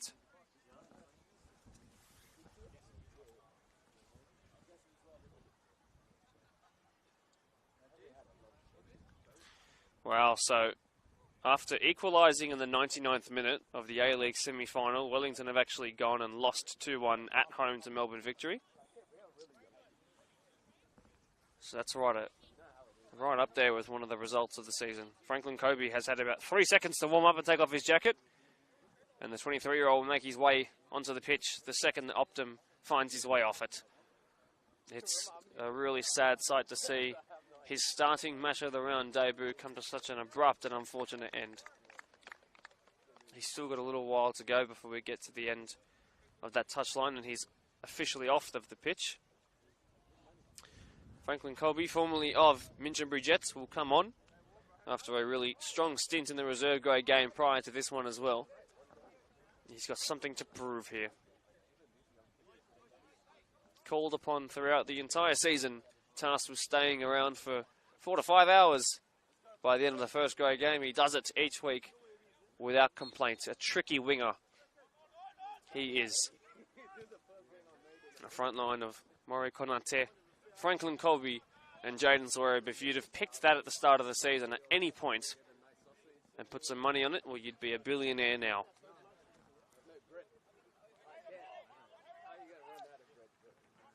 Shrestha sent it forward to Cody. It's been sent into next week.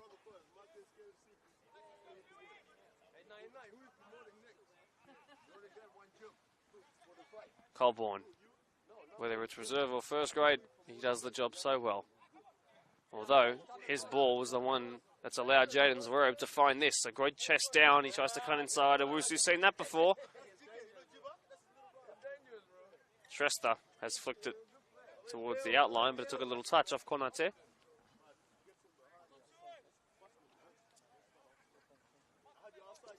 Marayong ball.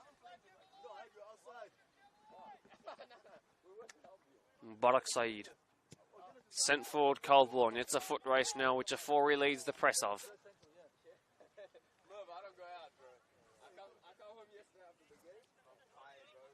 Eckford. Alessi. Living dangerously. Sent away. Sorab urging his men to drop in and receive. Colborne's been turned. That's really good by Maury Konate. And tries to find the fresh legs of Franklin Colby. Kenny Rogers is there and has saved the day.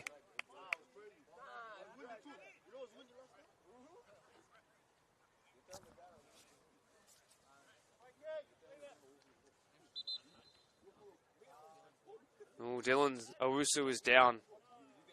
And we just can't get through 5 minutes without one of these players having a real struggle. Mervyn Chakal's strapped up and ready to go.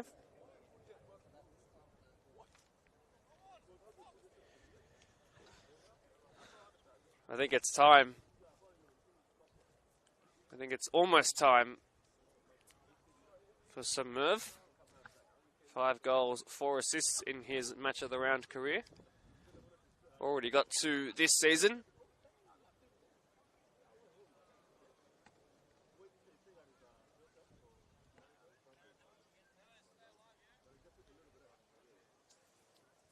Watching along as well on the far side touchline, by the way, is Nicholas Ramos, who got the assist for the grand final winning goal. He's preferred not to play this year, but instead of playing, he decides to come watch the games, with the reasoning for not playing being, I can't get to games. So instead of playing, he watches them. It's a rather strange excuse, but he's still an avid supporter of the green, black and yellow.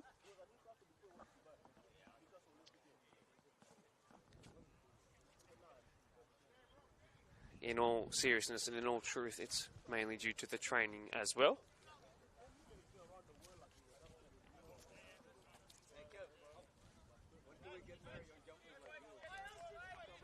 Right, well, back in play we're about to be. Dylan Owusu is going to take a little hiatus from the game as Jordan Hannon sends this into a 10-man Marayong.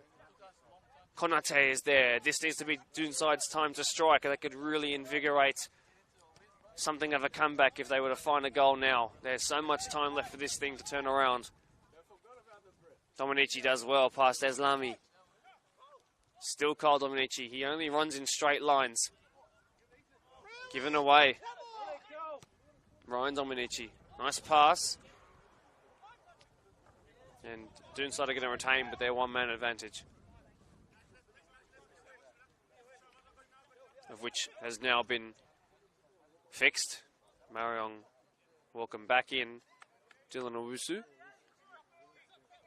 Still only 12 minutes into this second half. A second half which I'm sure the majority of the Ponds boys are watching along right now and being happy with their 3-point gap staying intact. 2-0 win, sorry, forgive me today. Doing good things for their goal difference. Nice touch by Baller Colborne. Here is the man who got the, so far, match-winning assist. Hannon's gone down again. It's been a physical night for him. Sent away Dylan Owusu. There is Kelvin Afori. Lovely touch. Dominici. Past Mubarak Saeed. The 2 All-Stars combining. Galliini not happy with Glenn Zwerb. Doonside give away the free kick. Touching on the 2/3 mark of the game now. Glensworth urging his boys to hold on to the ball.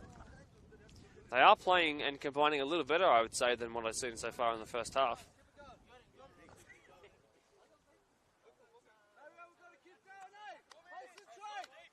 Linurusu is ready for the dance floor. As Dean Rogers sends that away with an underrated level of technique shown. Doonside's ball. Marayong's ball.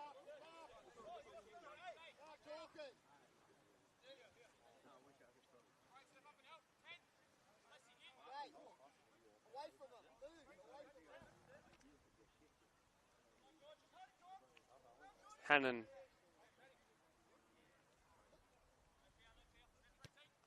Sent in and cleared away. First time Marayong have been up this high in a little while.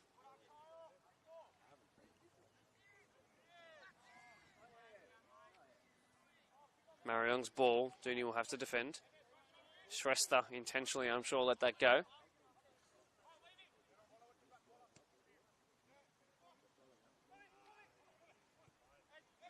Majid Eslami lines it up. It was always going wide.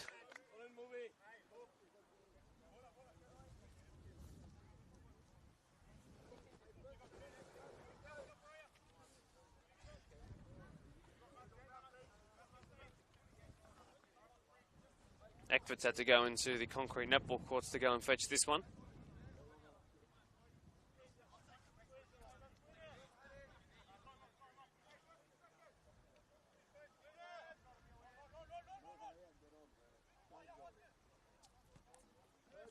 Oh, he's kicking into the wind. It's not got a lot of distance. Couchy doing his best to recycle and retain. He does that. Dominici slips, almost gives it away. Alessi now living dangerously. Turning away from danger. Somehow getting away with it. Really smart work. Now it's given away. Mubarak threatening with a huge slide in. And Dooney are just causing their own problems.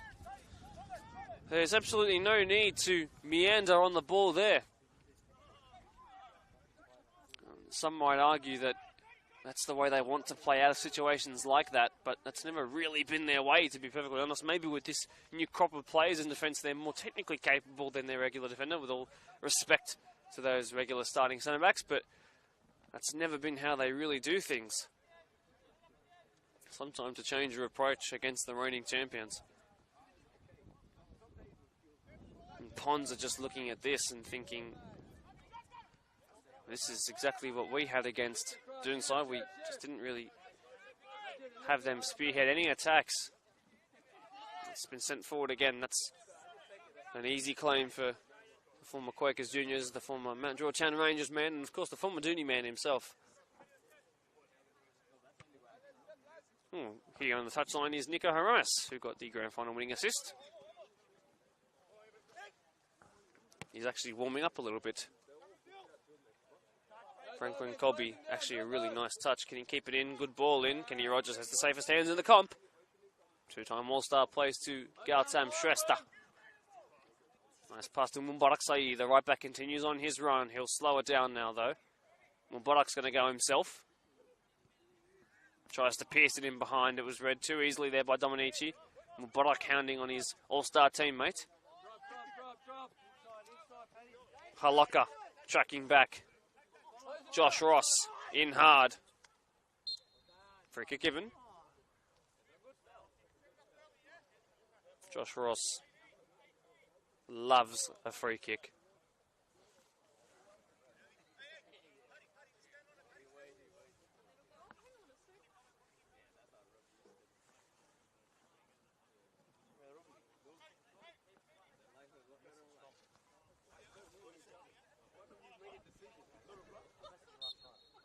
Jordan Hannon to deliver his second set piece of the game.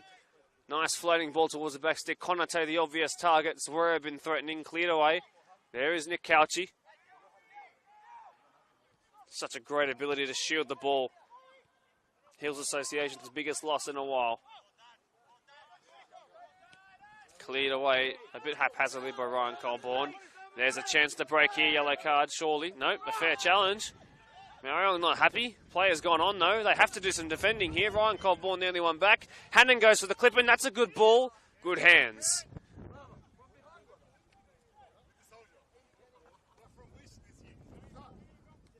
Nice touch by the reigning player of the year. Tackle Alessi, he's had a good game. Galliini, who's come central. Tries to dink it in behind. We're there. Free kick.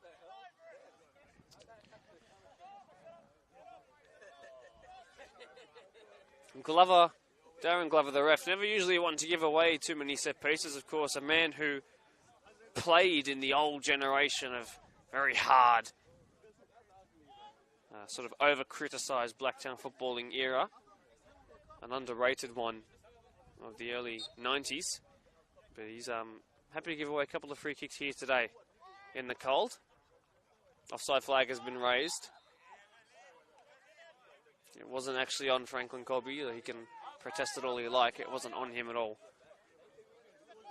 Holocka up for Marayong, being left in the cold with two centre backs to chat to. Kenny Rogers will look to lump this forward. Well past the 2/3 mark of the game now. Sent away. That's such great technique. Ooh, he's hit the deck really hard there, Holocka, but luckily it was just a momentum thing and not a head contact thing. Galliini back to Alessi.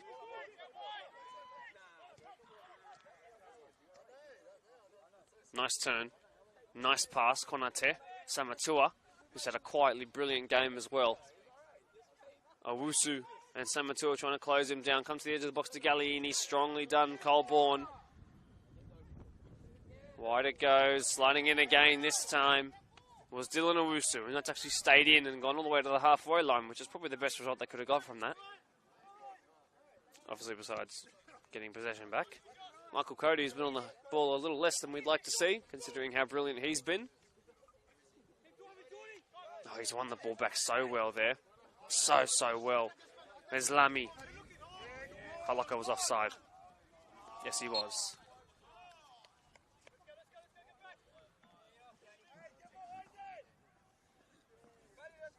.65 played, 25 to go.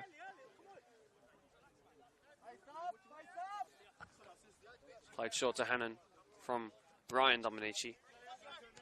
Franklin Colby sliding in challenge, and then Rossi smacks into Galliini there.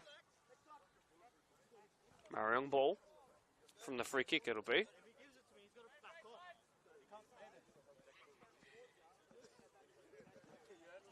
Sent forward Ross. I don't think they were watching at all. Dooney's been caught lacking here. Mubarak Saeed, he's got a lot of work to do. He tries to clip it in. He was looking maybe for the handball touch. In the end, they've just made 50-odd yards. I think it was really, really good work from Josh Ross, the former Ponds man, of course, to just notice that they were napping and smacked it forward. Dooney going to be the first ones to go to their bench in a non-forced way.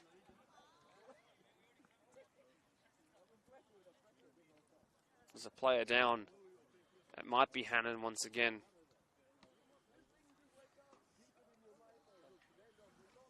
66 minutes played.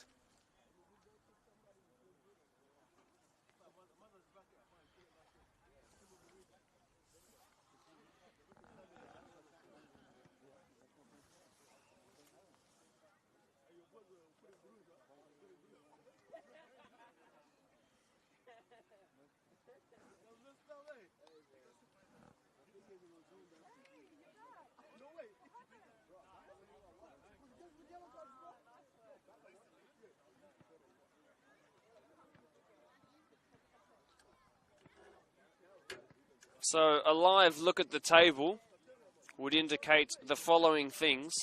Ponds, 7 games, 6 wins, 18 points. Doonside obviously losing this match at the moment. Marayong will go up to 15 points, 3 behind with the game in hand. Workers with their 3-1 win over Tigers, as that goes out for a goal kick, are going to solidify their hold on 4th place with their 3rd win of the season. As Dooney looked to play out from the back. Eastern Creek also winners today, I do believe, 5-1 over Prospect, which will keep them in 5th. So we have a regimented top 5 as of right now. Polonia now only 2 points clear at the top of PL2. It's on the brink of coming crashing back down to earth very, very quickly in what is an enthralling top 7 battle for the championship. Ball in, cleared away, Neves. Picked up here, Franklin Colby. Cody too strong. Nice work, Hannon. Galliini, Josh Ross was there. Colborne was beaten. This is nice from Doonside. Zwerb, can he play facilitator? He goes square to Ethan Neves. A little bit of momentum lost. Neves hits and hopes. And he wouldn't have hoped for that man being on the end of that ball. It's just that final little touch missing for the Glendinning boys. That's a bit misdirected from the All-Star keeper. Barak Saeed now. Out that goes. Just over 20 minutes left to go in this one. So in taking Neves. Doonside have had actually the better territory in this second half, but they have nothing to show for it whatsoever. Missed Galliini, looks a little tired there. Owusu has time.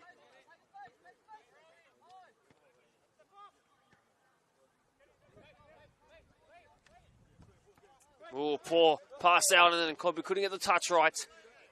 And Owusu telling his keeper to calm. They're a little lucky to get away with that unscathed. Ross, who can take a real good throw. Holoka there into his midsection. Lovely touch by the former Golden Boot winner. Lovely work. Paddy Holoka. A little left to centre for Majid Eslami. Can he direct it back in towards the centre of action? And no, it's been picked out by Jason Eckford. Played short to Alessi. Usually at the top of the midfield or even as a centre forward. Sent forward Hannon. Picked up there by Dylan Owusu. Baller Colborne sends it up the line. Eslami is there. Found touch.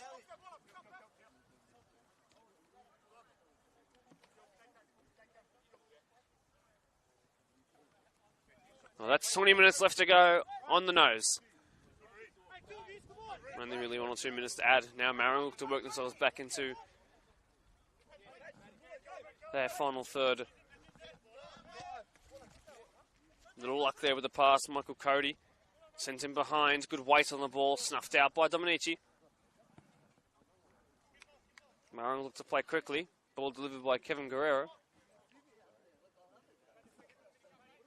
Not getting any warmer out here. Looks like Zach Saturaga is taking the jacket off for Dooney. Scored to win the game in reserve grade. Mubby turns and fires it across the face of goal. It was blocked off. And he's won it back. Then he was taken down. Nothing given though. Hannon continues on. Sends that forward. There is Wereb. Past the Forey. He's dropped in and sent it wide to his soon-to-be brother-in-law. Forey strong work. Galliini stronger. 1-2. Konate, they're going to try and find him. This is a good ball. Shrestha stretched himself to get there first. Such good work, and Josh Ross has sent that into next week.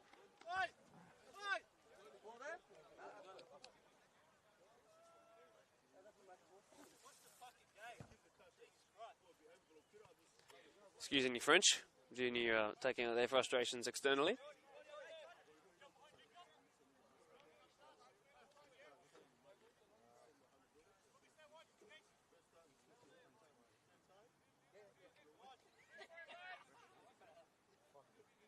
Though when taken into the box, we're abusing his body as well as he can. He's got 3 around him though. Dominici tries to pirouette away. Holoka is quick. And Cody runs out of space.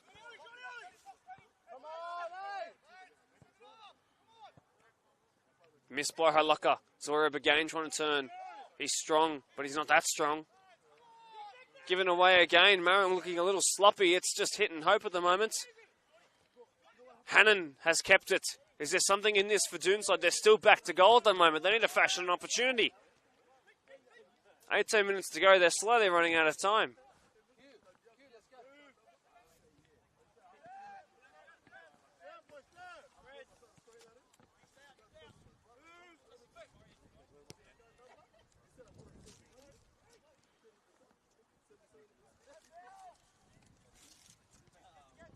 Dooney still have it, as they have pretty much this entire second half, but again, nothing really to show for it. Even a couple of shots, they haven't been able to muster many opportunities.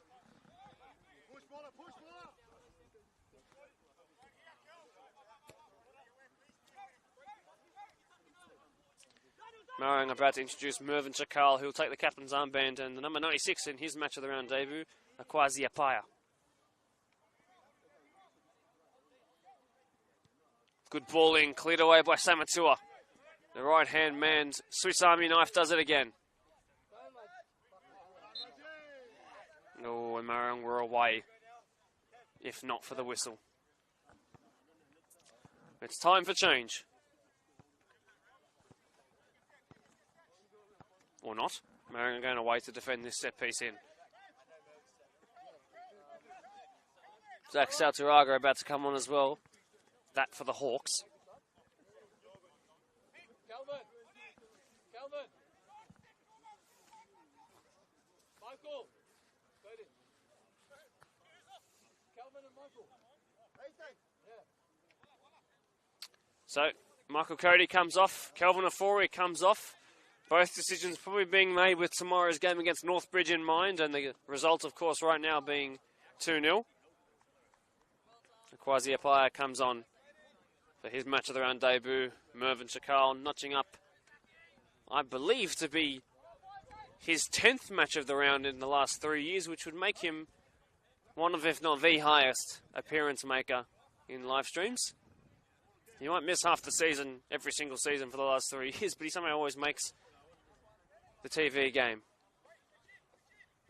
Off comes Ofori for the first time in his match of the round history.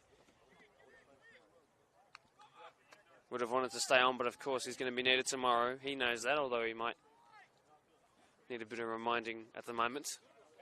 Always well spoken though is Kelvin. Dominici's just going to smack it with venom. It's rolled all the way through to the keeper. And he's grateful it didn't take a typical Harvey Park bounce there. Up, let's go! Lift up now, boys, again, let's go! Almost 7:45 now, but still about 15 minutes left to go. Mervyn Chakal straight into the swing of things. He hasn't touched the ball in any of his warm-ups, but he's ready to go. Good work there, Kyle Dominici.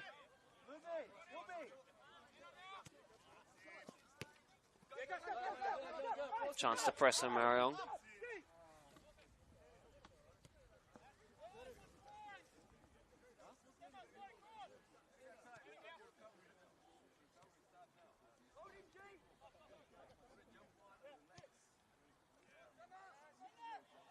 Shrestha sliding in to great effect. Throw-in taken quickly, Konate. Back to Mori. Saeed goes down in a heap. Islami now goes down. Whistle hasn't been blown, it now has.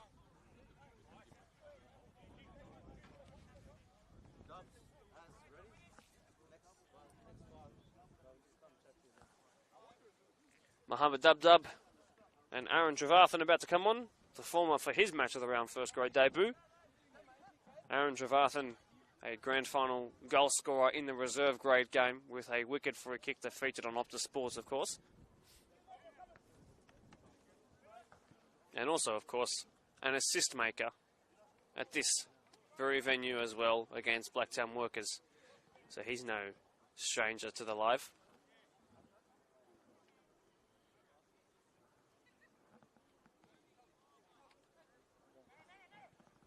Chakal using his body well. Couchy, who hasn't lost the ball all night. Salturaga asked to do the dirty work straight away. Oh, and a poor pass. Merv happy with the play, unhappy with the delivery. 13 to go.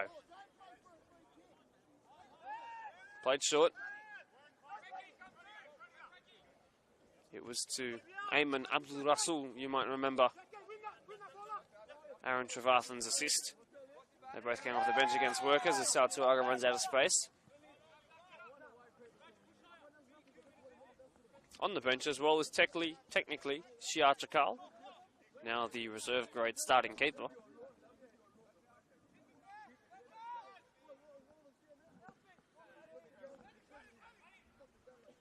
Back it goes to Joshua Ross, who delivers in. Great ball. Chakal! What a save! What an excellent save, Jason Eckford. Well, he's redeemed himself with a highlight reel.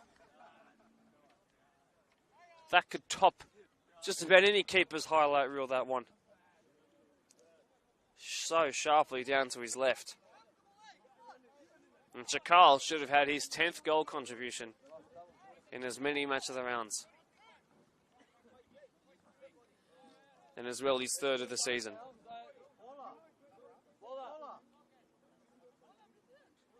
Ryan Colborne being told to go forward. There's a first.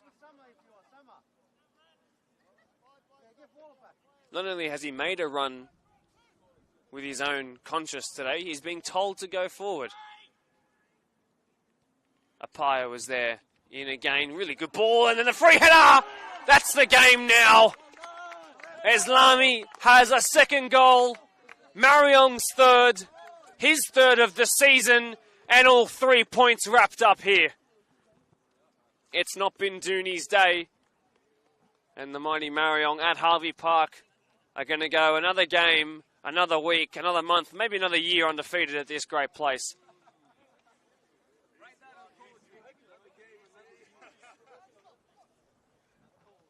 They are firing back to their best now.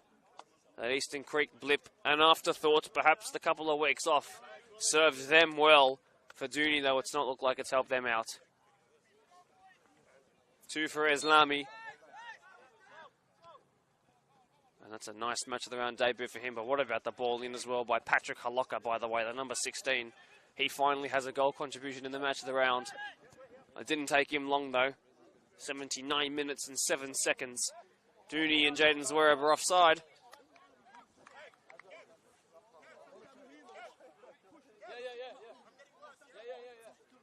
Dylan Owusu has just quite directly told the bench that his condition physically is not getting better, so he's wanting to come off because he's got a game tomorrow, so Mo Dubdub will come on, as will Aaron Trevathan.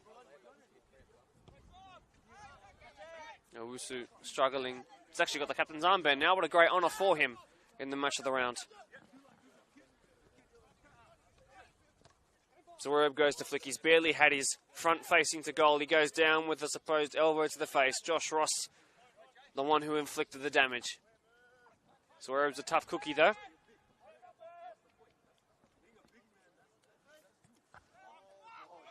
Given away, Haloka, and then it's got off him, did Nick Cauchi.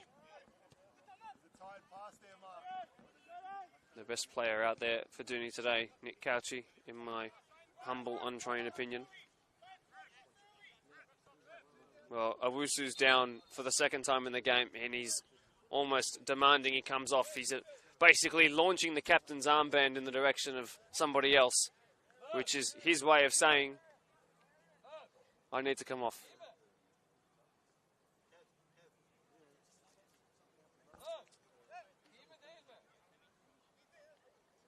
Captain's armband for Merv. Eslami going to come to the sideline. Off he... No, just a drink. Mubi is okay. He's going to continue. It's the end of the night, some would say, finally, for Dylan Owusu, who's had another formidable game. And he's just proven to the entire match of the round audience that he's capable of doing it through the middle of the defence as well. Had a solid game despite the scoreline against Kellyville. Welcome to the match of the round, Mohammed Dubdub. Into the heart of defence, I think you'll move, or perhaps it'll be Ryan Colborne, who is capable, of course. Mubi Saeed says goodbye after another strong performance. Off he comes for Aaron Trevathan. Welcome back to the match of the round.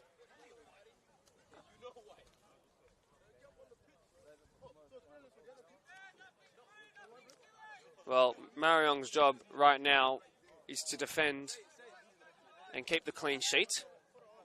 Colborne gives it away the second he's moved into the deepest part of the defence. And Josh Ross has just sent that to field one. Now we're looking for a football. 83 minutes played.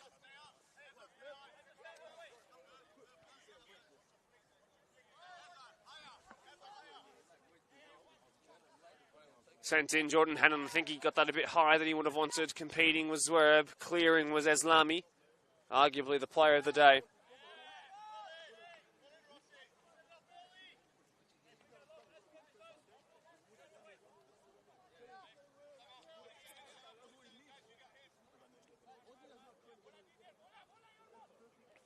Sent in again, a long throw. It's just very hopeful at the moment from Dooney. Ball in, delivered again, cleared away. I think they're aiming for Zwerb. I think they're aiming for Konate. Galliini's free at the back stick. It's just so unlike them to look so off the pace. A little deflection, cleared away, although they will point to the lack of players they have, but this is a crucial game for them. And maybe the way they needed to sit in this game was to sit in this game and hit on the counter. They haven't countered once. Sauturaga, sliding in challenge. Konate has a free hit at goal, and it's been given. And there's now 6 or so minutes for the comeback to be mounted. And it finally fell their way. A really simple finish for Mori Konate. A first match of the round goal, a first grade goal of the year. And a big confidence booster for him. And Marayong have lost their clean sheet. Doonside Hawks have made a sub straight away. It's their 21's starlet, Diego Canovo, who's coming on for his as well match of the round debut. Been touted for greatness has this kid. Let's see it in our eyes in front of us.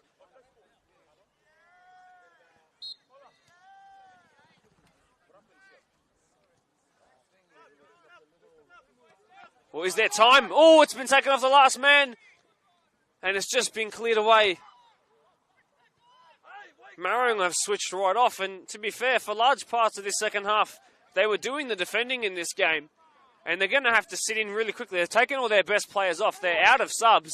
This is it. Unless they want to bring on Shiar up top. This is it. This is the team that finishes the game. Well, this has been an all-hands-on-deck performance for 85 minutes or so. But the second they've taken their best players off, much like you'd say to that of Doonside, Doonside have worked their way back in. So maybe on paper we're even now. And Doonside have the momentum in their favour. Shrestha sends it forward after that recovery tackle he made a couple of moments ago. Franklin Colby has bicycle kick cleared that. It's gone out for a throw. Marayong just need to do their best to keep it up there for as long as they can. 4 minutes to defend this, but this feels like it's closer than the scoreboard suggests.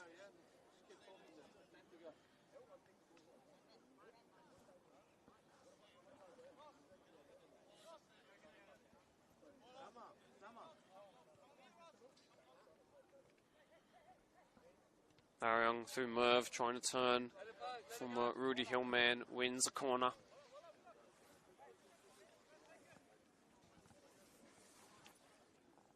Well, Merv will take. It's from across from this side of the pitch that notched up their third goal, which could prove to be a really crucial third goal, not just cherry on the icing on the cake. It's been allowed to bounce as a player down for Doonside. Marayong have given it away. Trevathan, now Sauturaga. Carl Dominici. Sauturaga tried to deliver, only found Josh Ross on the halfway line. Great touch under pressure. Cole Bourne, great turn under pressure. Mervyn Chakal gave it away under little pressure. Alessi striving forward, looked a little bit fearful going into that. And now he's completely out of position. What can Majid Eslami on a hat-trick do here? Down goes Trevathan a little too easily for Darren Glover, who's been watching him for the last 4 hours, of course. Hannon, I thought he pulled his hamstring there. Josh Ross has sent it towards the camera.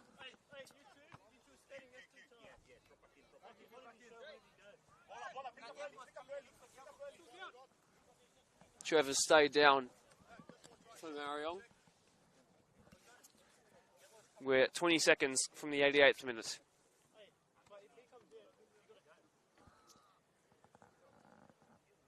Well, there's going to be some added on time.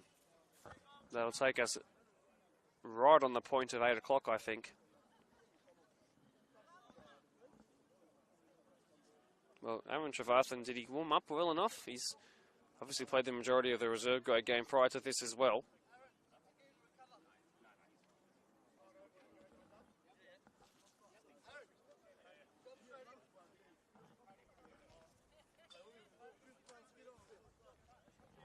Well, is there still a knife twist in this game? Is there still something else to happen in this one? Don't switch off just yet. Canova involved. Franklin Kobe is still running fast. And Shrestha was even quicker.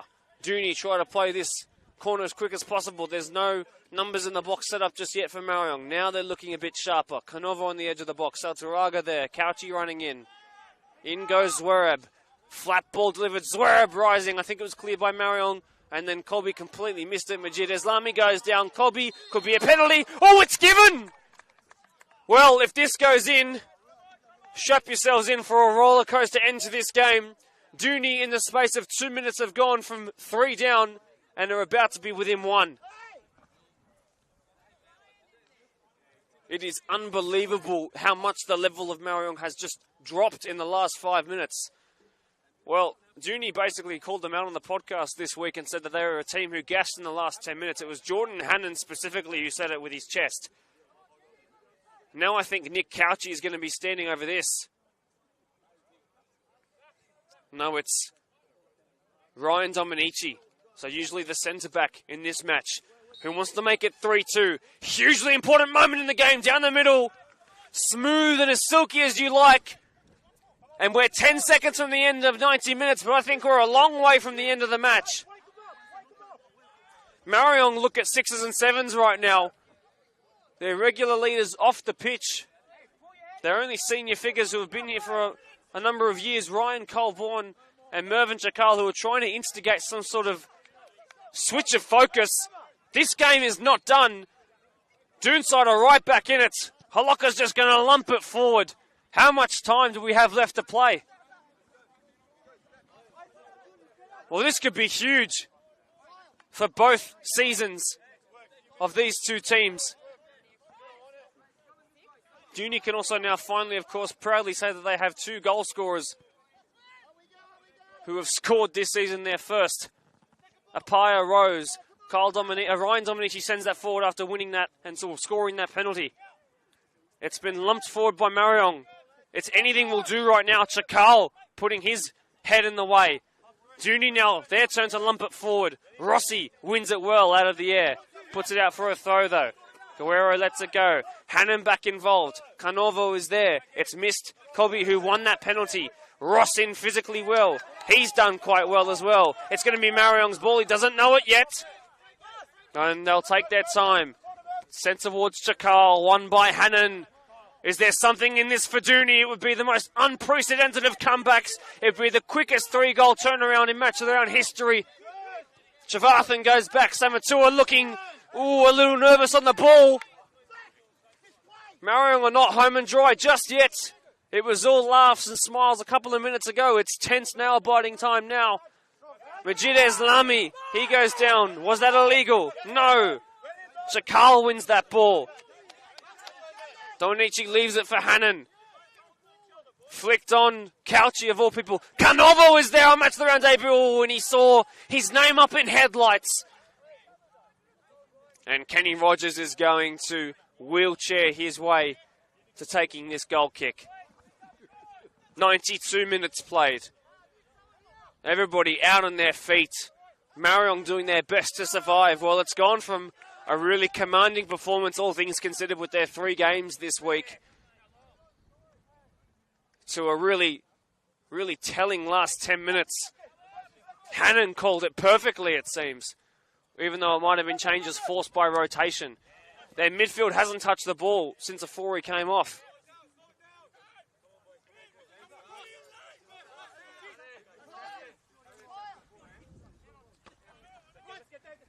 Colborne touches the ball. There is Chakal. He's given it away. Massive sliding challenge should raise the roof. Wide it goes.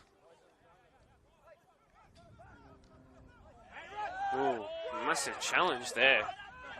On we go. Dominici's come away okay.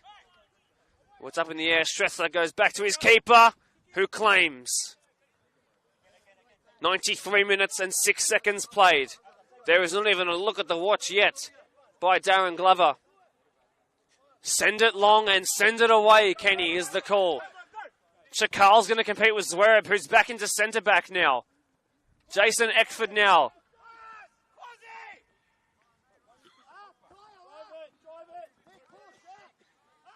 Kwasi Apaya now urged to drop back in to a deeper part of midfield. Good touch there.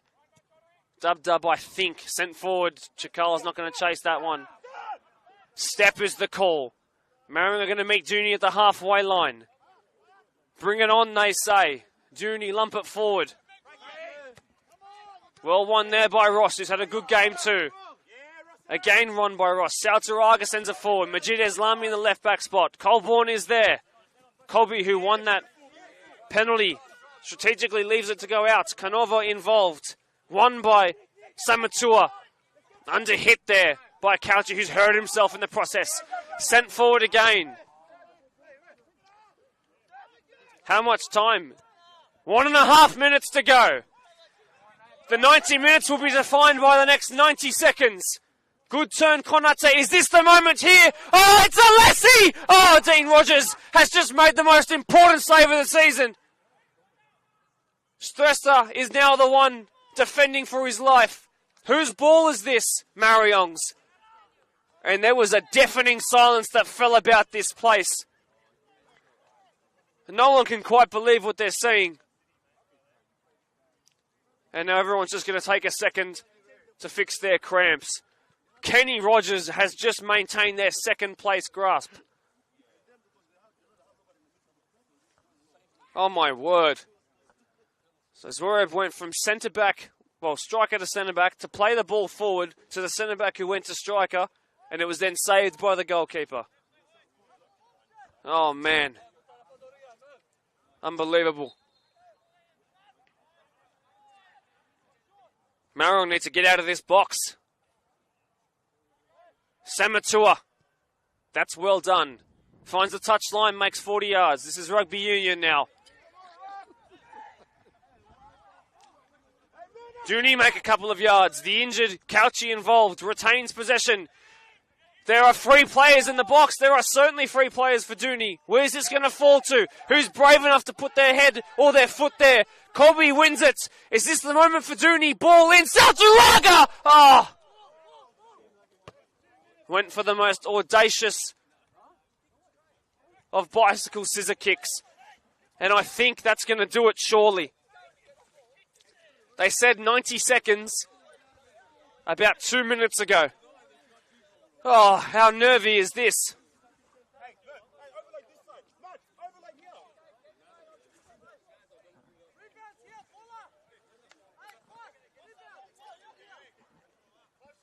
"96 minutes played. Sautaraga wins that. 1.5 minutes has been played. Halaka, who's now got the match-winning assist, has just won a really key set piece.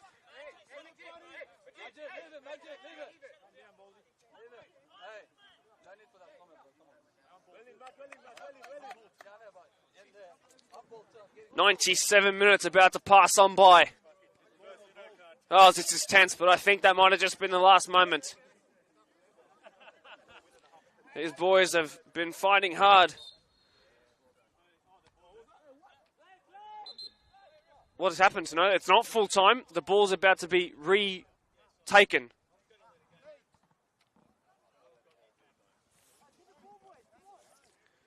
Well, I think Doonside might have one hit and hope maybe in them. That's it. Marayong just needs to find a corner and stay there. like their life depends on it. My word, there are going to be some sore bodies and some tired minds against Northbridge tomorrow.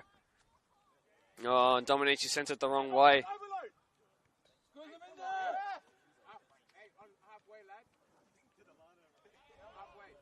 It's going to be Dooney's ball. 98 minutes is all this game will need to give us one of the most dramatic games of this season. For Marayong, it's a case of finally it's over. For Dooney, it's a case of why didn't we show that just 10 minutes earlier? They saved their best football for the last 8 minutes or so of regular time and then pushed hard in additional time and couldn't find it.